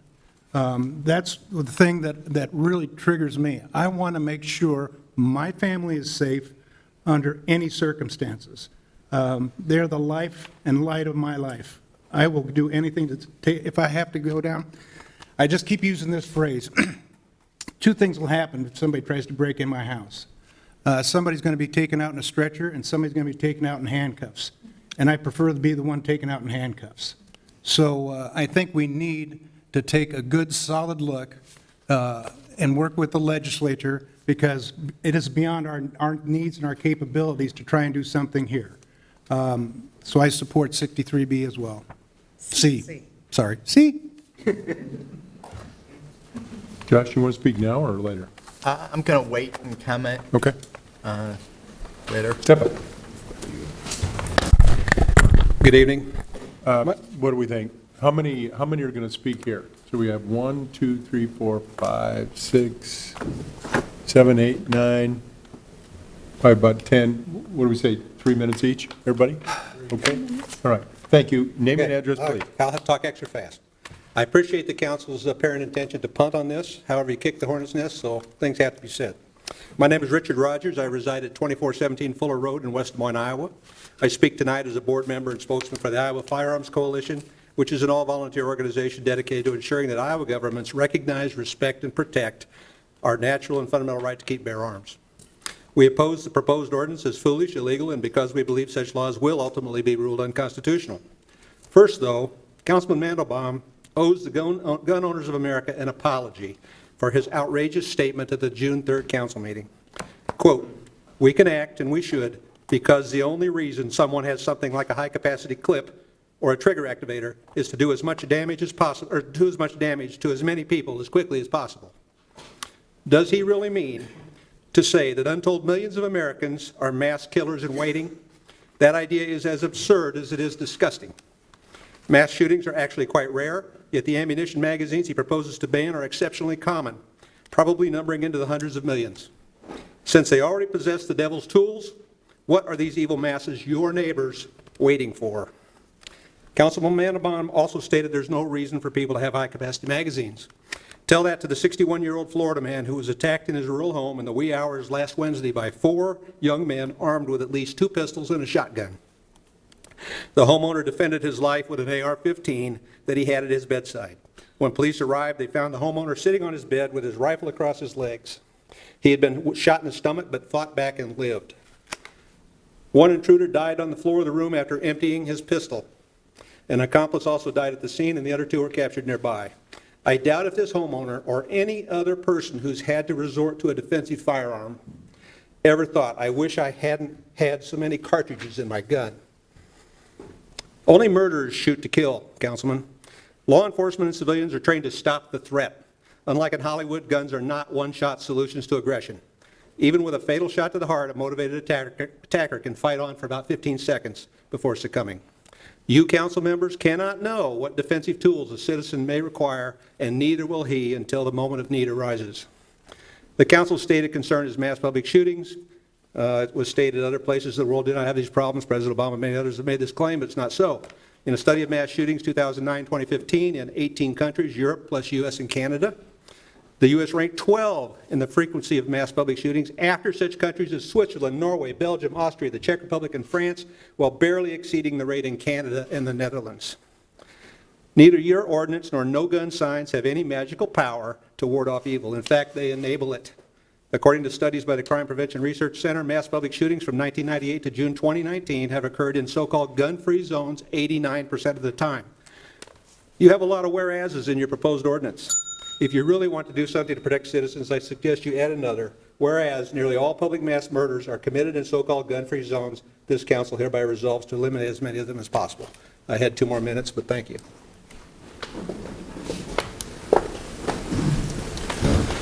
My name is Heather Dunn. I live at 1414 Carpenter Avenue in Des Moines. I am a transgender woman, and I am also a fervent Second Amendment supporter. I want to speak to you as someone who's part of a community that faces a high hate crime rate.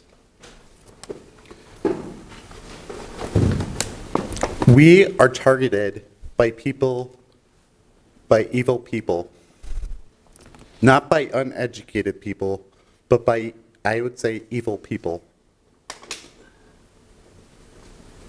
Having as many regulations as you want isn't going to stop evil people from wanting to do me and other LGBTQ people harm.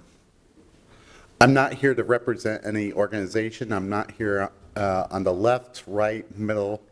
I'm just here as a human being. I'm here as an American. When I first came out, one of the steps of my transition was to get my concealed carry permit. Particularly here in the state of Iowa, when gender identity is not even protected under the hate crimes law. And unfortunately, a lot of times when a lot of these murders aren't even being reported on. I cannot trust my government when they think it is controversial to protect people like me from hate crimes. Unfortunately, I can't wait for the government to act. Fortunately, the founders created such a mechanism, and the Supreme Court recognized that in the Heller decision. Do not take away my rights.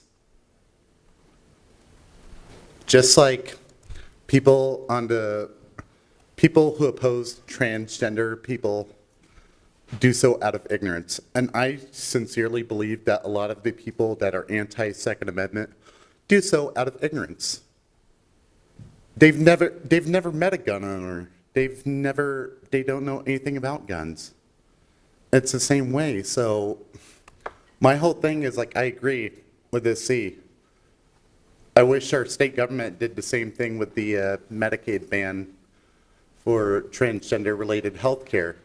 But we don't need to copy their behavior and rush through an ordinance like this without hearing the facts, without hearing different sides. So I urge you to vote for Virgin C. Thank you. Thank you, Heather.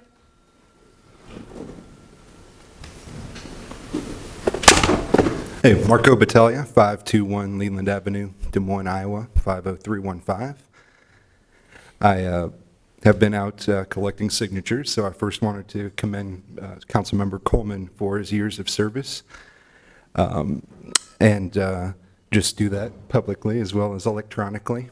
But no one that I've talked to has said that they would like to see irresponsible use of firearms. So I think there is area for common ground on issues like this.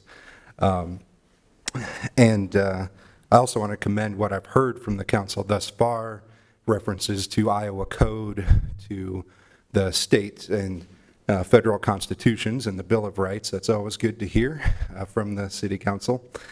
And I think a number of really important items were brought up before we even got to discussing this here.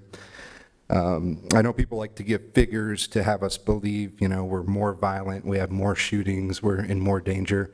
But I think a broad study of what's going on in our cities and the country would show we're actually moving in the opposite direction. So I think it's important to not let emotions always run wild when something horrible happens. And I do think that there are things that we can do. A number of people have mentioned mental health.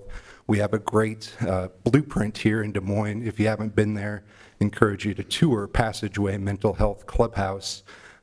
There's so much data to support the clubhouse model of mental health care.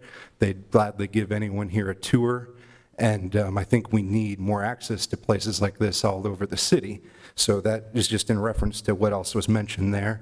Also heard one of my favorite presidents referenced earlier, JFK, so that's always good to see. But I think some of the figures we do need to look at is defensive use of firearms versus incidents where it can be proven that these accessories or bump stocks were used to harm someone, not involving self-defense. I think if we look at the numbers, you'll see far more uses where someone defended themselves with a firearm than someone hurt an innocent person with a firearm. So just getting more facts out there, I think, would be helpful. I live on an acreage on the south side, so I have personally been on a walk with my partner, and we have encountered a dog that would make Stephen King crap his pants. And so there are other reasons why people would want firepower to defend themselves, of course, from people out to do them harm or their loved ones harm, but there are plenty of other reasons why this could be a useful tool as well. Anyway, long story short, I really like to see that item C giving this more thought. I think it would be an expensive and drawn out situation if A or B were to proceed and just cost people money. There'd be a lot of emotional arguments, but nothing would get done. Thank you.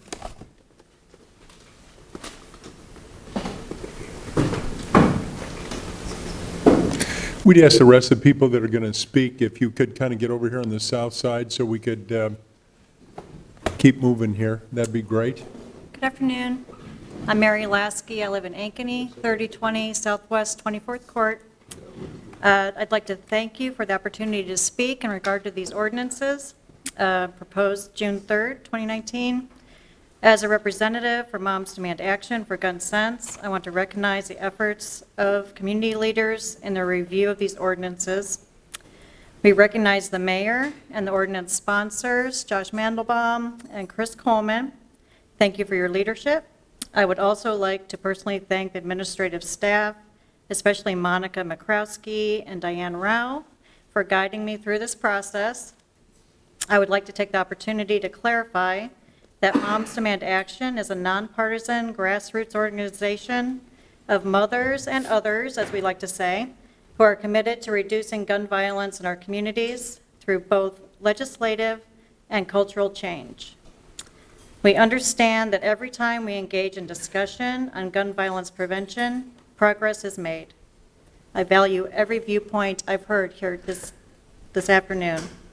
Community members were mobilized by the introduction of these ordinances, and they came together for productive discussions and offers to help.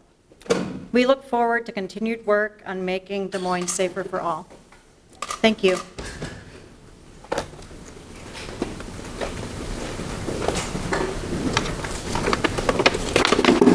And Mary, I want to thank you for your work and the Moms that Demand Action. I think that we want to hear the voices of all those that continue to be concerned, as well as those that are defending, I guess, Second Amendment. But the reality of what's going on, I think your point that we need to continue the discussion and find solutions is really what it's all about. So thank you. Hello, my name is Lance Shea. I live at 242 Hart Avenue in Des Moines. My address is in the 4th Ward. I know. I brought a copy of what I'm going to read to you today. It's, one for everybody except for you, Mr. Sanders. I apologize. I'll in move to advance. receive and file the hard copy. Anyway, I'm here to speak against the proposed ordinance to ban magazines with a capacity greater than 10 rounds.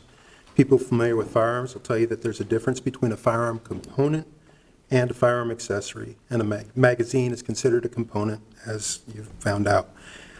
In fact, the ATF in its National Firearms Act Handbook uses the term component when referring to what makes a firearm function.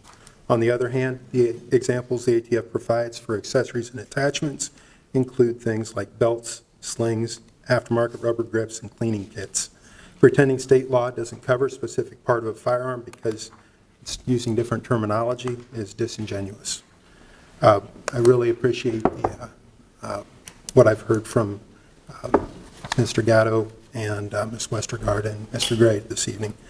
As the council is aware, that said, as the council is aware, 72428 prohibits regulation by a political subdivision, and the ignorance of the terminology isn't a way to circumvent state law. Legislators believed that firearms laws should be made at the state level in order to avoid a patchwork of local ordinances, like the one that was proposed here. Quick phone call to any Des Moines area gun shop, like JT Guns and Supply on Merle Hay Road, will confirm that they carry several brands of handguns and rifles that don't even come with magazines that carry as few as 10 rounds. This ordinance would attempt a de facto ban on these firearms while threatening to criminalize the countless number of city residents who have purchased them in the past. This ordinance intended to punish law-abiding citizens for actions of deranged criminals. It's frustrating to hear the City Council's June 3rd comments indicating belief that law-abiding gun owners, like me, own these magazines simply because we want to, quote, do as much damage to as many people as quickly as possible. Furthermore, limiting citizens' rights to how they're able to defend themselves does nothing to promote safety. An ordinance prohibiting murder would have the same effect on public safety. An ordinance regarding trigger actuators appears to be an attempt to gain public support for the magazine ban by pairing it with something that people find scary and don't understand. Trigger actuators have already been prohibited on a federal level, and the trigger actuator ordinance has the same effect as an ordinance that would prohibit Des Moines residents from owning things like rocket launchers. In conclusion, I ask that you vote against these ordinances. Thank you very much. Thanks.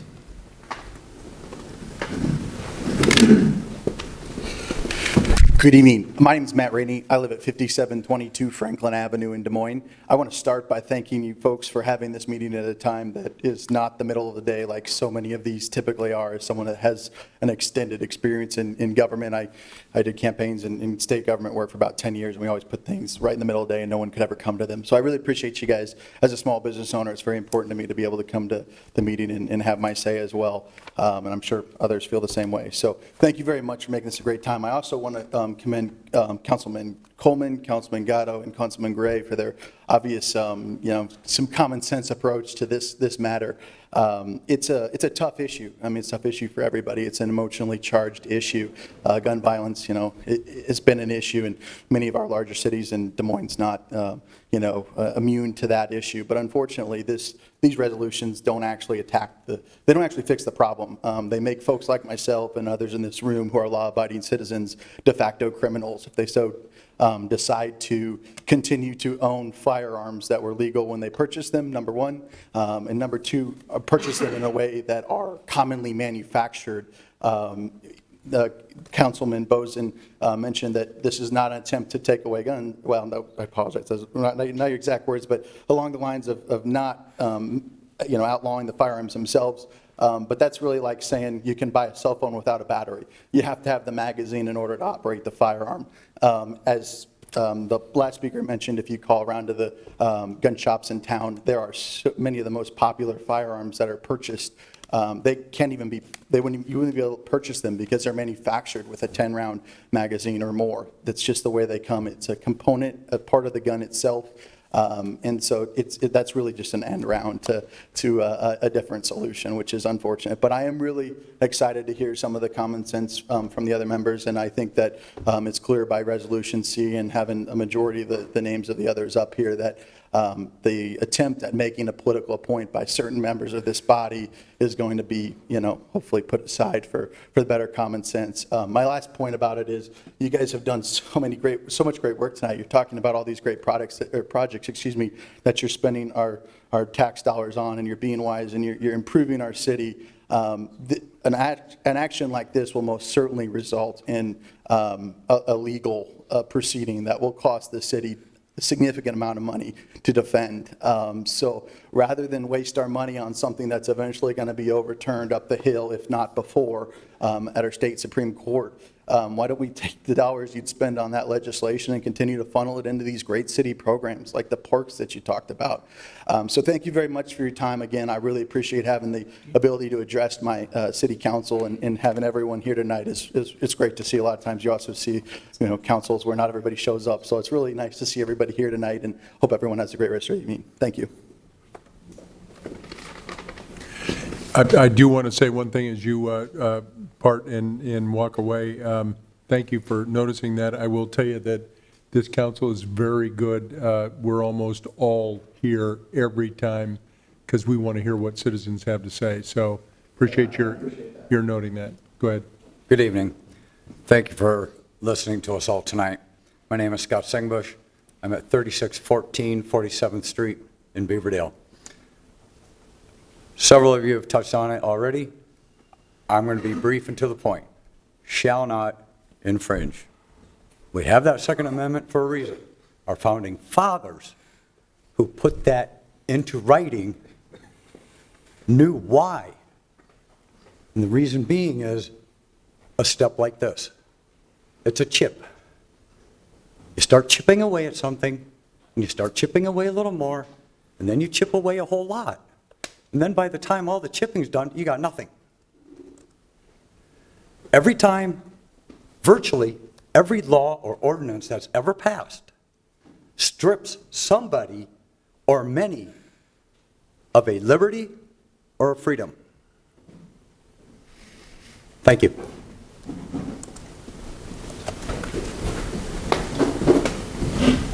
Thank you. Patrick Goebel, 2424 King Avenue, Des Moines.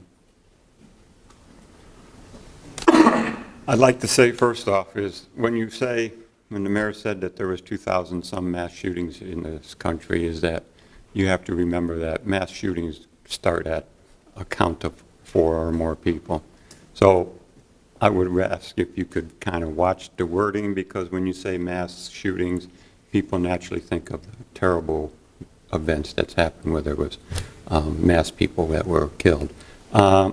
I also want to say I don't think that I'm glad that you're going to take a look at not pushing this through with the magazine capacity. I've been a victim of a home invasion. I've also had my house broken into. To think that I would be limited to how I could protect myself scares me. Criminals aren't going to abide by your ruling. If you say, oh, well, you can't have this in the city, criminals don't care. They're not going to abide by that. They're going to come at you with whatever they have. And if I can only shoot 10 rounds and they have capacity of 20, I'm dead, because I can't fight back anymore. And I'm sure you know, and I'm sure police officers know, when you get into that situation where you may have to use your firearm, there's going to be an adrenaline dump, you're going to be shaking, you're going to be scared, your tunnel vision, and you're going to fire off those 10 rounds in no time. And now you're defenseless. And we all know that, I know we have good policemen here and we have a great police department, but they're not going to be there within seconds. It's going to take them time to get there. And by that time, I'm dead, or my family's dead, because I don't have the capacity to fight back properly. And I also kind of wonder when you say I'll become a criminal because I buy a gun in West Des Moines and it has a 15-round magazine that comes with it, and I have to give it up. I have to give it to the police to dispose of, or I have to pay money to have it modified, or I have to get it out of the city limit. That's something that I purchased legally. I went through the process of getting the permit. I went through all that. I've taken training, and yet I'm now going to be told by some people that, no, you can't have that. To me, it's like, I drive home from here tonight and I get a speeding ticket, and because I get a ticket, everybody in Des Moines gets a ticket, because you're blaming me for what a few other people have done, and that's just not fair to me. I think that instead of pushing these issues here, we should look at more of why do kids want to go into schools and shoot their classmates? Why does somebody want to go shoot a bunch of people up? Let's look at bullying and mental health before we worry about what you're going to impose on your citizens. Thank you.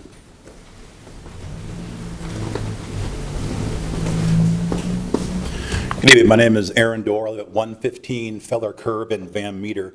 I'm here on behalf of the members of Iowa gun owners, and our members are very much opposed to this proposal or any similar proposal. We kind of know what this is. You know, the state of Iowa has made tremendous progress in advancing gun rights freedom in the last decade with shall issue, stand your ground law, and a lot more. And when certain cities don't like that and they can't get their legislation passed, they go to make these little city ordinances, which would only serve to hem up gun owners. Whether we live in Des Moines or we drive through Des Moines, all it would do is get us in trouble, wouldn't stop any criminals, and that's what our members believe this ordinance was designed to do. We get that you're angry, some of you, about the expansion of gun rights freedom at the state level, but that's a problem at the state level that you guys have to deal with up there. But to violate 724-28 and try to demonize gun owners who've done nothing wrong with this silly ordinance is a disgrace, and we're bitterly opposed to this. Thank you for your time. Hey, how you guys doing? I'm Chase Holm, 2119 Southeast 8th Street. I'm the U.S. Army veteran running for mayor. I've got a decade of experience. I've deployed twice with the Army, and I'm the senior gunner of our actual force, as well as equal opportunity. I know there's a lot of veterans here today with me, and I would never call any of them murderers just for having that weapon to defend their family, defend themselves. That's really out there. And so I will say the biggest thing, the biggest qualm that I have with this is that you are going to get sued. I've got an 86-page document from the Supreme Court, as well as the state. You guys are going to get sued, and it's going to cost us millions. You know, there's a simple Heller test. It's Heller versus DC. It's an 08 case that was passed. And that Heller test states that if it is, I'll read it verbatim. This just makes it easier. So the Supreme Court's simple Heller test. In Heller, the U.S. Supreme Court provided a simple Second Amendment test in crystal clear language. It is a test that anyone can understand. The right to keep and bear arms is a right enjoyed by law-abiding citizens to have arms that are not unusual and common use for lawful purposes like self-defense. Millions of ammunition magazines able to hold more than 10 rounds are in common use by law-abiding responsible citizens for lawful use like self-defense. This is enough to decide that a magazine able to hold more than 10 rounds passes the Heller test, Supreme Court decision, and is protected by the Second Amendment. The simple test applies because a magazine is an essential mechanical part of a firearm. The size limit directly impairs one's ability to defend oneself. And there's 86 other pages I've typed up. I am super about policy, and that's one of them. I can send it to any of you guys after this so you can read over it. We can probably not get sued, hopefully. That's basically it. Let's read some stuff. Thanks, Chase. Thank you. Just so everybody knows in this room, Chase will have an opponent, and he's sitting right here. Go ahead. Hello. I thank the City Council for letting us come and speak on this. I would say probably the most important matter that I would want to speak about was some comments, Josh, that you had made. I will tell you that I do own firearms, have more than 10 rounds capacity, and I have never in my life thought about injuring anybody. So I'd definitely be careful grouping everybody together, which I'm sure you did that out of emotion. But I mean, thinking about that, I've also gotten I have a 9-year-old and a 7-year-old daughter at home. They're in shooting sports with me. My 9-year-old daughter has fired a weapon that holds more than 10 rounds. So just kind of keep that in mind when we say those comments. Could you give us your name and address? Oh, I'm sorry. Yeah, it's Brad Greer, and I live at 4105 Southwest 5th Street in Des Moines. What I would also like to say is I thank Joe for your comments earlier where you said that you would never own a gun, you would never have a permit. I appreciate that because not being a gun owner, you're not pushing your beliefs and what you believe in, same versus me. I don't expect for everybody to run out and get your permit and I still have a son that's 18 years old that's went through the hunting safety class and has a gun, and I still have a daughter that's 30 years old and her husband that owns a firearm. So, I mean, It's just my belief. Definitely. It's not, I would never pass it on to my kids or anyone else. It's just it's their choice. And Just like it's your choice. I definitely agree. And I would say too, I definitely relate with Bill, what you said earlier about if somebody comes through your door, there's going to be two options, and I'm going to be there to protect my family, hands down. But I think the more important thing that I want to touch on, I think that the council needs to really sit down when you're looking at Resolution C and understand what an AR-15 is versus a military-grade weapon or a weapon of war. What a civilian can get in an AR-15 is a lot different than a military grade. So really, truly understand those basics. It's a modern sporting rifle. What I have is not the same as military. So I think that that's the homework you need to do, as well as really review and weigh out defensive shooting incidences versus mass shootings. Because I know you had brought up I think it was 2,100 roughly. I would like to know how many of those are true, actual, one of these catastrophic events that had happened. But again, I agree with you guys looking at Resolution C, but really look at the facts and don't go off of what our mainstream media said about weapons. Really look at the hard, solid facts and look at that. And I think the one that stood out to me the most was 89% of mass shootings have happened in gun-free zones. I think that is telling, and I think that's something that everybody should really sit down and think about. Not saying that we should allow guns everywhere, because I'm not saying that's the right answer either for everybody, but I do think that we need to look at other ways to make our family safe than taking weapons away from law-abiding citizens. So with that, thank you.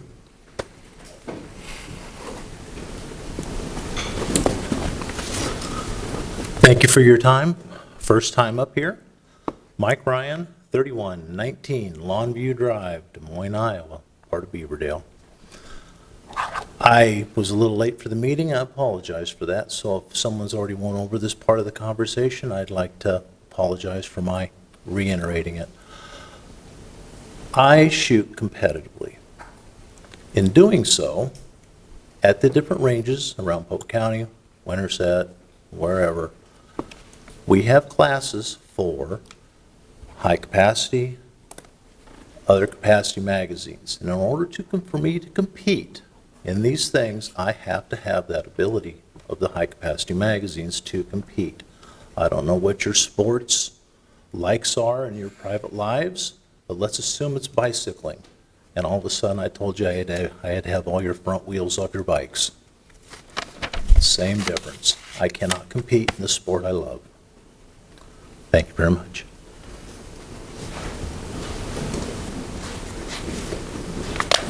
Mayor, City Council, Josh, I know that you were really interested in doing something for the people. I understand it. The thing is there are people like the killer that slashed Molly Tibbetts to death. If she'd had one of these firearms, she might be here today. And I'm serious that these weapons are made for protection as well as for just hunting or shooting or anything else, for target practice. There are weapons that are used for protection.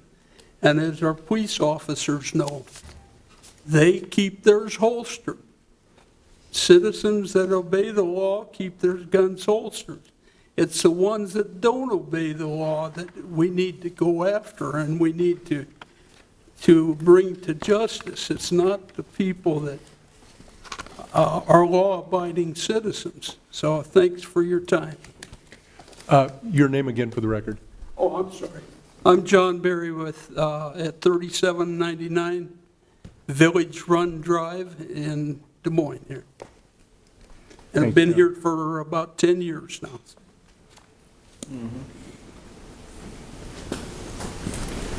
Good evening, and thank you for listening to us. My name is Michael Priest. I live in rural Lucas County near Sheraton. That's my mailing address. I wasn't going to speak tonight, but I don't hear anybody that's voicing my particular slant on this.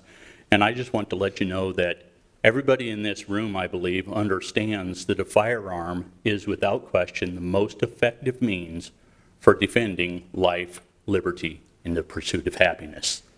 And I think any infringement on firearms ownership, whether it be accessories, magazines, ammunition, licensing, databases, whatever else you want to add to that, is an attack on life, liberty, and the pursuit of happiness, and I believe it's treasonous.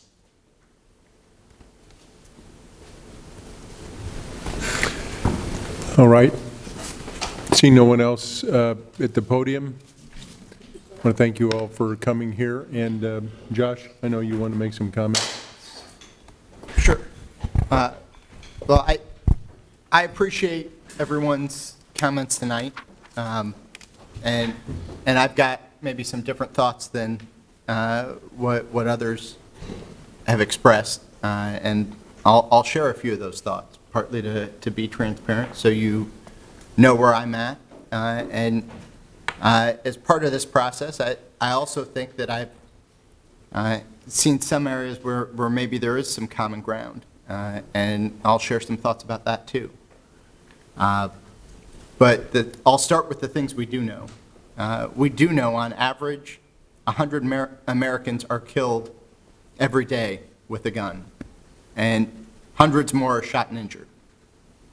And this plays out in a lot of different ways. We haven't talked about a number of them tonight, but it plays out in our high rates of gun suicides.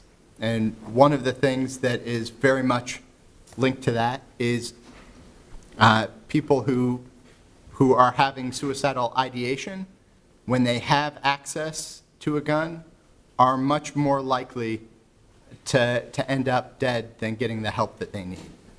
It plays out in the fact that a woman in the U.S. is 21 times more likely to die by a gun than a woman in other high-income countries.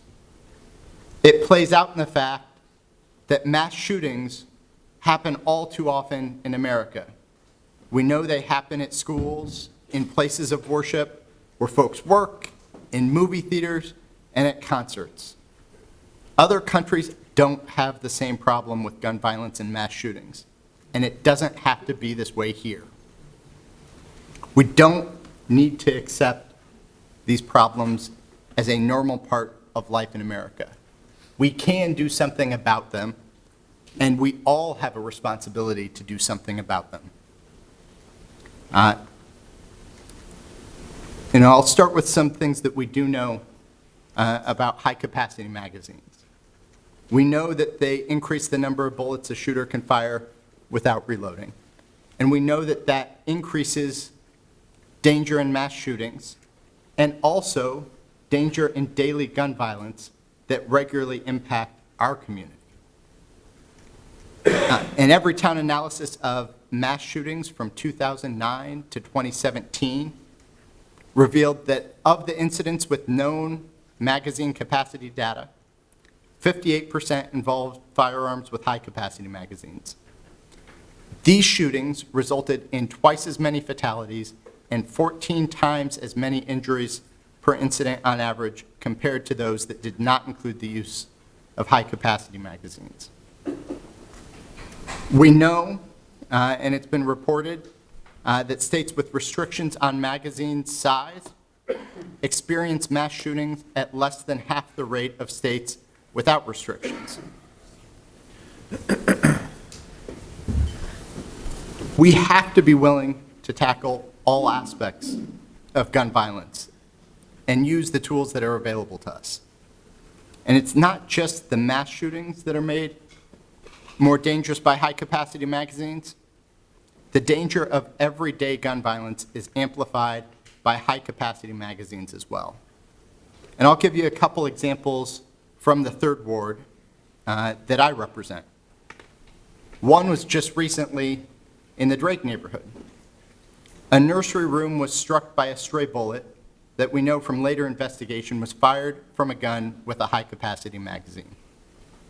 With more rounds available, a shooter emptying a magazine in a hurry has more opportunities to carelessly spray bullets into a neighborhood, and there are consequences to that.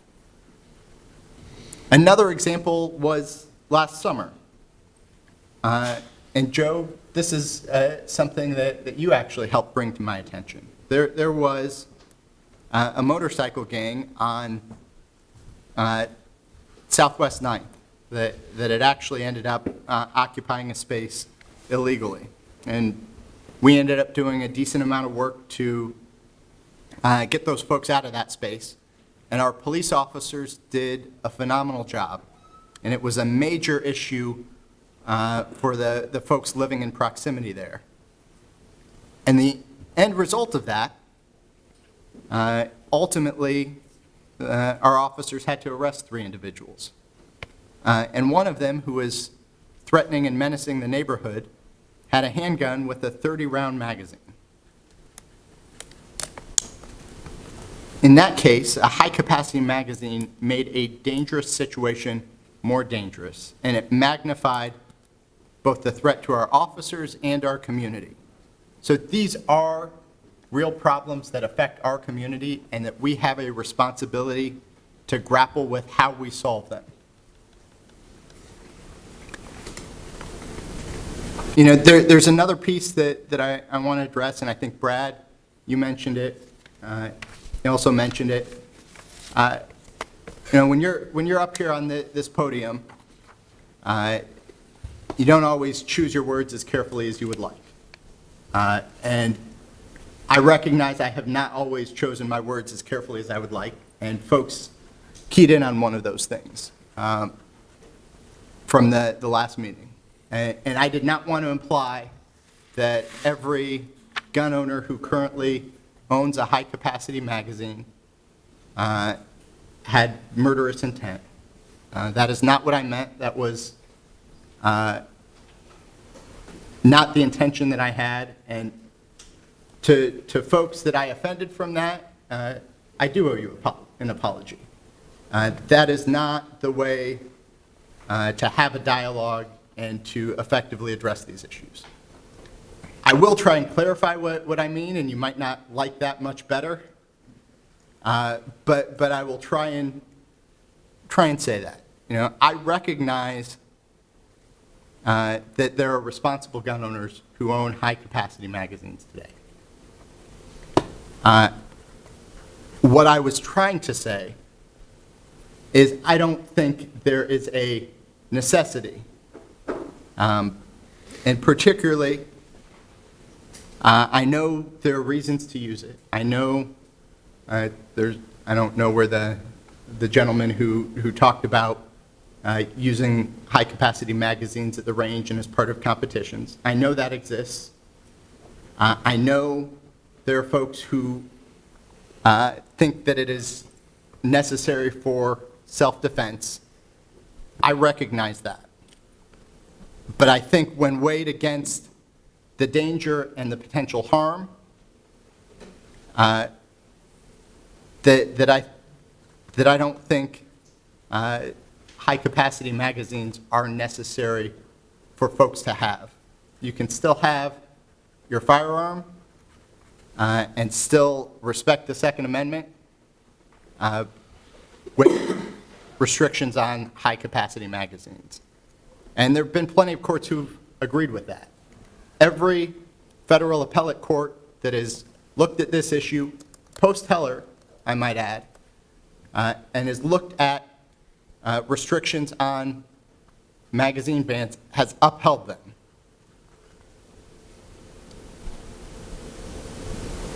But regardless of how one feels about banning large capacity magazines or trigger activators, I hope that part of this exercise will lead to us being able to find some common ground. And one of the things that folks have talked about on both sides is looking at what steps can we take to reduce gun violence. It's maybe come across in different ways, but folks who've been critical of this discussion of high-capacity magazine bans have urged us to focus on criminals, and they don't think that the high-capacity magazine ban will address the criminal behavior. Other folks, even if they support a high-capacity magazine ban, are looking for steps that we can take as a community to address gun violence. And I think that maybe represents a little piece of where there could be some common ground in this discussion. We can do something locally about gun violence without having to weigh into the legal questions about preemption or interpretations of the Second Amendment. There are things that we can do locally, and we should be looking at those as part of this discussion too. And there are multiple models of community-based violence intervention programs that apply a localized approach to gun violence prevention and have been proven to be effective. These evidence-based community programs identify individuals who are at the highest risk of shooting or being shot and work to reduce violence through targeted interventions. Examples include Cure Violence, which takes a public health approach and uses street outreach workers to mediate and prevent conflict. Group Violence Intervention, which uses a group meeting to allow law enforcement, social service organizations, and community members to reach those likely to engage in violence. And Hospital-Based Violence Intervention, which engages gunshot victims in the hospital in order to help break the cycle of violence. As we're working through the policy issues, and Resolution C provides an avenue to continue discussion and look into ways to build consensus, I'd like to see us take concrete steps towards implementing on-the-ground violence intervention. And I hope I can give a friendly amendment to Councilmember Coleman's motion to do just that. And what I would like is for the city manager and police chief to research a number of things and come back to us. One is an assessment of gun violence in Des Moines. So help us come to a better understanding of what is going on from a gun violence perspective. Two, give us an assessment of evidence-based best practices nationally. In particular, that some of the examples that I highlighted would be good places to start. But if there are other best practice programs, that should be part of our conversation too. The third piece is do an assessment of existing programs in Des Moines. And those can be in city government or with nonprofit, county, state partners. Let us know what's going on and how that fits with the best practices. And then the fourth piece is come back with a recommendation for steps that we can take to either enhance and or implement new programs. And what are the administrative, data support, and local infrastructure that we would need to effectively do that. And the goal being, and I would hope that we could do a work session exploring some of these results and some of these options to implement additional gun violence prevention at the local level in our next city budget. So that would be my friendly amendment. And if that is done, I'd be in a position where I think I could support Resolution C. I'm glad that we've started this conversation. I appreciate hearing the various viewpoints. I recognize folks don't always agree, but I think there are things that we can do at the local level and things that we can do to build a coalition, and we can continue to think about all of the actions that we need to take, because it's going to require a comprehensive approach. We have over 36,000 gun deaths in this country and over 100,000 gun injuries in this country every year. And we should be taking action. We are responsible for that because those are threats to our public safety that are experienced by our constituents every day. And I'm encouraged, even if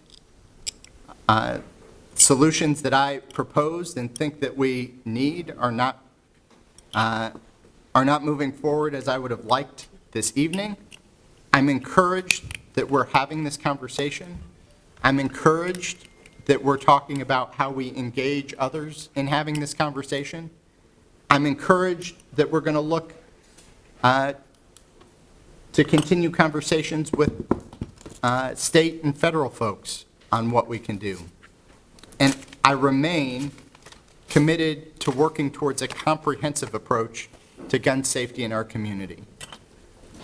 And I am glad that we're at least taking some steps towards that end tonight.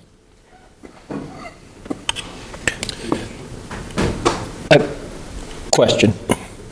Josh talked about doing some assessments and have the police department or whoever's going to do these assessments. First off, right now, and the chief can answer this, I don't think we're at authorized strength right now for the Des Moines Police Department because we have not hired enough police officers. So if we're talking about taking time for the Des Moines Police Department to do these assessments and the things that Josh is asking to do, and money from the Des Moines Police Department's budget, I am an absolute no vote for C or any other version that we're going to do. They're already shorthanded. They're already trying to do a work that they don't have enough people for because we can't hire enough. And this is what we've been doing with staff. We've been sending them off on wild goose chases when we should be talking about basic services. And basic services are those police officers and their commanders out on the street keeping us safe. That's what we should be focusing on. That's what we should be doing. So I guess I'm going to ask you, the city manager, where's the funding coming from and who's going to do that if that's part of number C? Mayor, if I could. No, I'd like to suggest that we have the conversation first about the gun violence in Des Moines with the chief before the additional research is done. So that way we can understand what the current situation really is in a data-driven sense. And that way you can understand how much time it might take to do that additional research. Take the first step in understanding what the current situation is here in Des Moines. And then direct staff on an appropriate amount of research, if even necessary. If that's what you're asking. That's still taking time away from our Des Moines Police Department. All right, I got it. Mr. Coleman? You got it. In fairness to Josh and comments that I made before, I did reference, in addition to the motion as it's written in our packet, that in the interim, we do have the opportunity to move forward and execute some ideas that maybe haven't been a priority before. The way I worded it was to refer it to the manager, and maybe it's the Human Rights Department, maybe it's the police chief, other people to get involved. I think it's worth that assessment. I hesitate to adopt the motion as you worded it only because I get nervous about, dates and specific activities that we haven't really, talked through. I think the manager can return. I'm interested to see if there's best practices that maybe the ambassadors want to work with us on. That has been, what I think a remarkable and award-winning strategy that's worked. The police chief has managed that. The hospital outreach, some of the actual activities that Josh talked about, I think are really worthy of talking about with the people that were here, and understanding more about it, I think would be healthy for all of us. So I'd kind of stick with my motion to refer it to the manager to get us that. I think the data that Josh is talking about is probably pretty readily available, and maybe some of that is wise to share with us. I would hope it would be readily available. Yeah. That strikes me as the type of thing that you want to know if you're focused on local public safety. Yeah. So I guess, in my words, I said them before, we took testimony. and I'd repeat them, that those strategies for addressing the violence that we see in our community through innovative and best practices from around the country are things that we should ask the city manager to take responsibility for and to put the right team together. Again, as Joe points out, we aren't authorizing you to spend money or do things. If there is, I think we should have a specific conversation about that for an upcoming budget. Josh and I talked about that, so I think we hold off and don't plan on executing, but making a report to the council manager. With that, if I could make just one other editorial comment. We've been lucky to get testimony off and on for a couple of months on this subject and other subjects. It never ceases to amaze me the high caliber citizens we have in this town and the way we can approach really tough issues. And for that, I'm thankful and impressed and appreciate you being here and helping us weigh these important issues. It was your demeanor and approach was really refreshing, and I appreciate it. We have a motion, sounds like.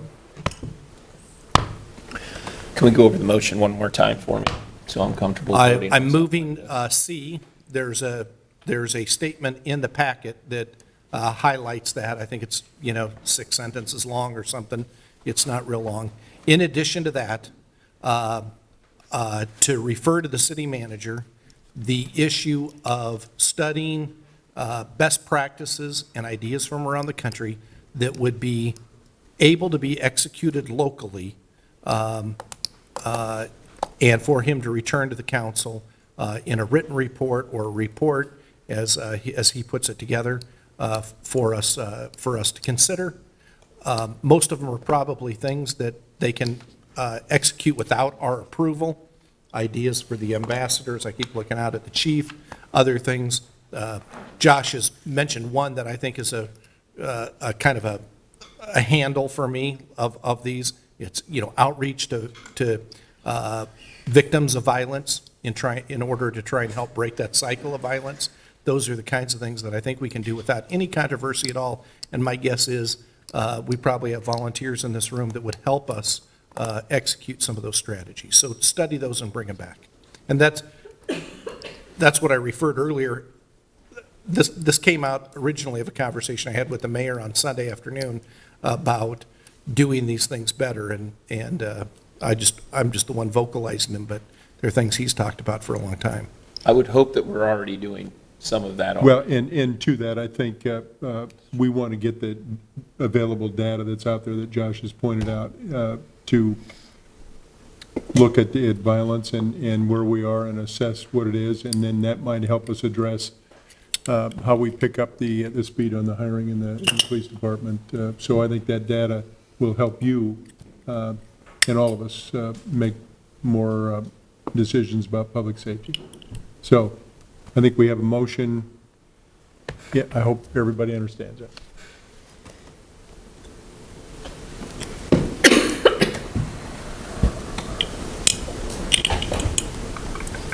Seven yes. All right. I want to thank everybody for being here this evening. This is an important discussion. And to all of you who I think we all have an interest on protecting the rights of all of our citizens, but also public safety is certainly utmost and top on our agenda. And I will thank everybody, including Chase, for being here and for your service to the country. No, listen, this is to your service to the country and the military, and I appreciate that very much. I've been there. I was assigned to a signal battalion in a different conflict. It had to do with Vietnam. But I didn't make that trip over there, but served at a extremities hospital in training that I got to see the effects of it. And I'll tell you, I'm sure you've seen it. It's war and killing and the damage that can be done.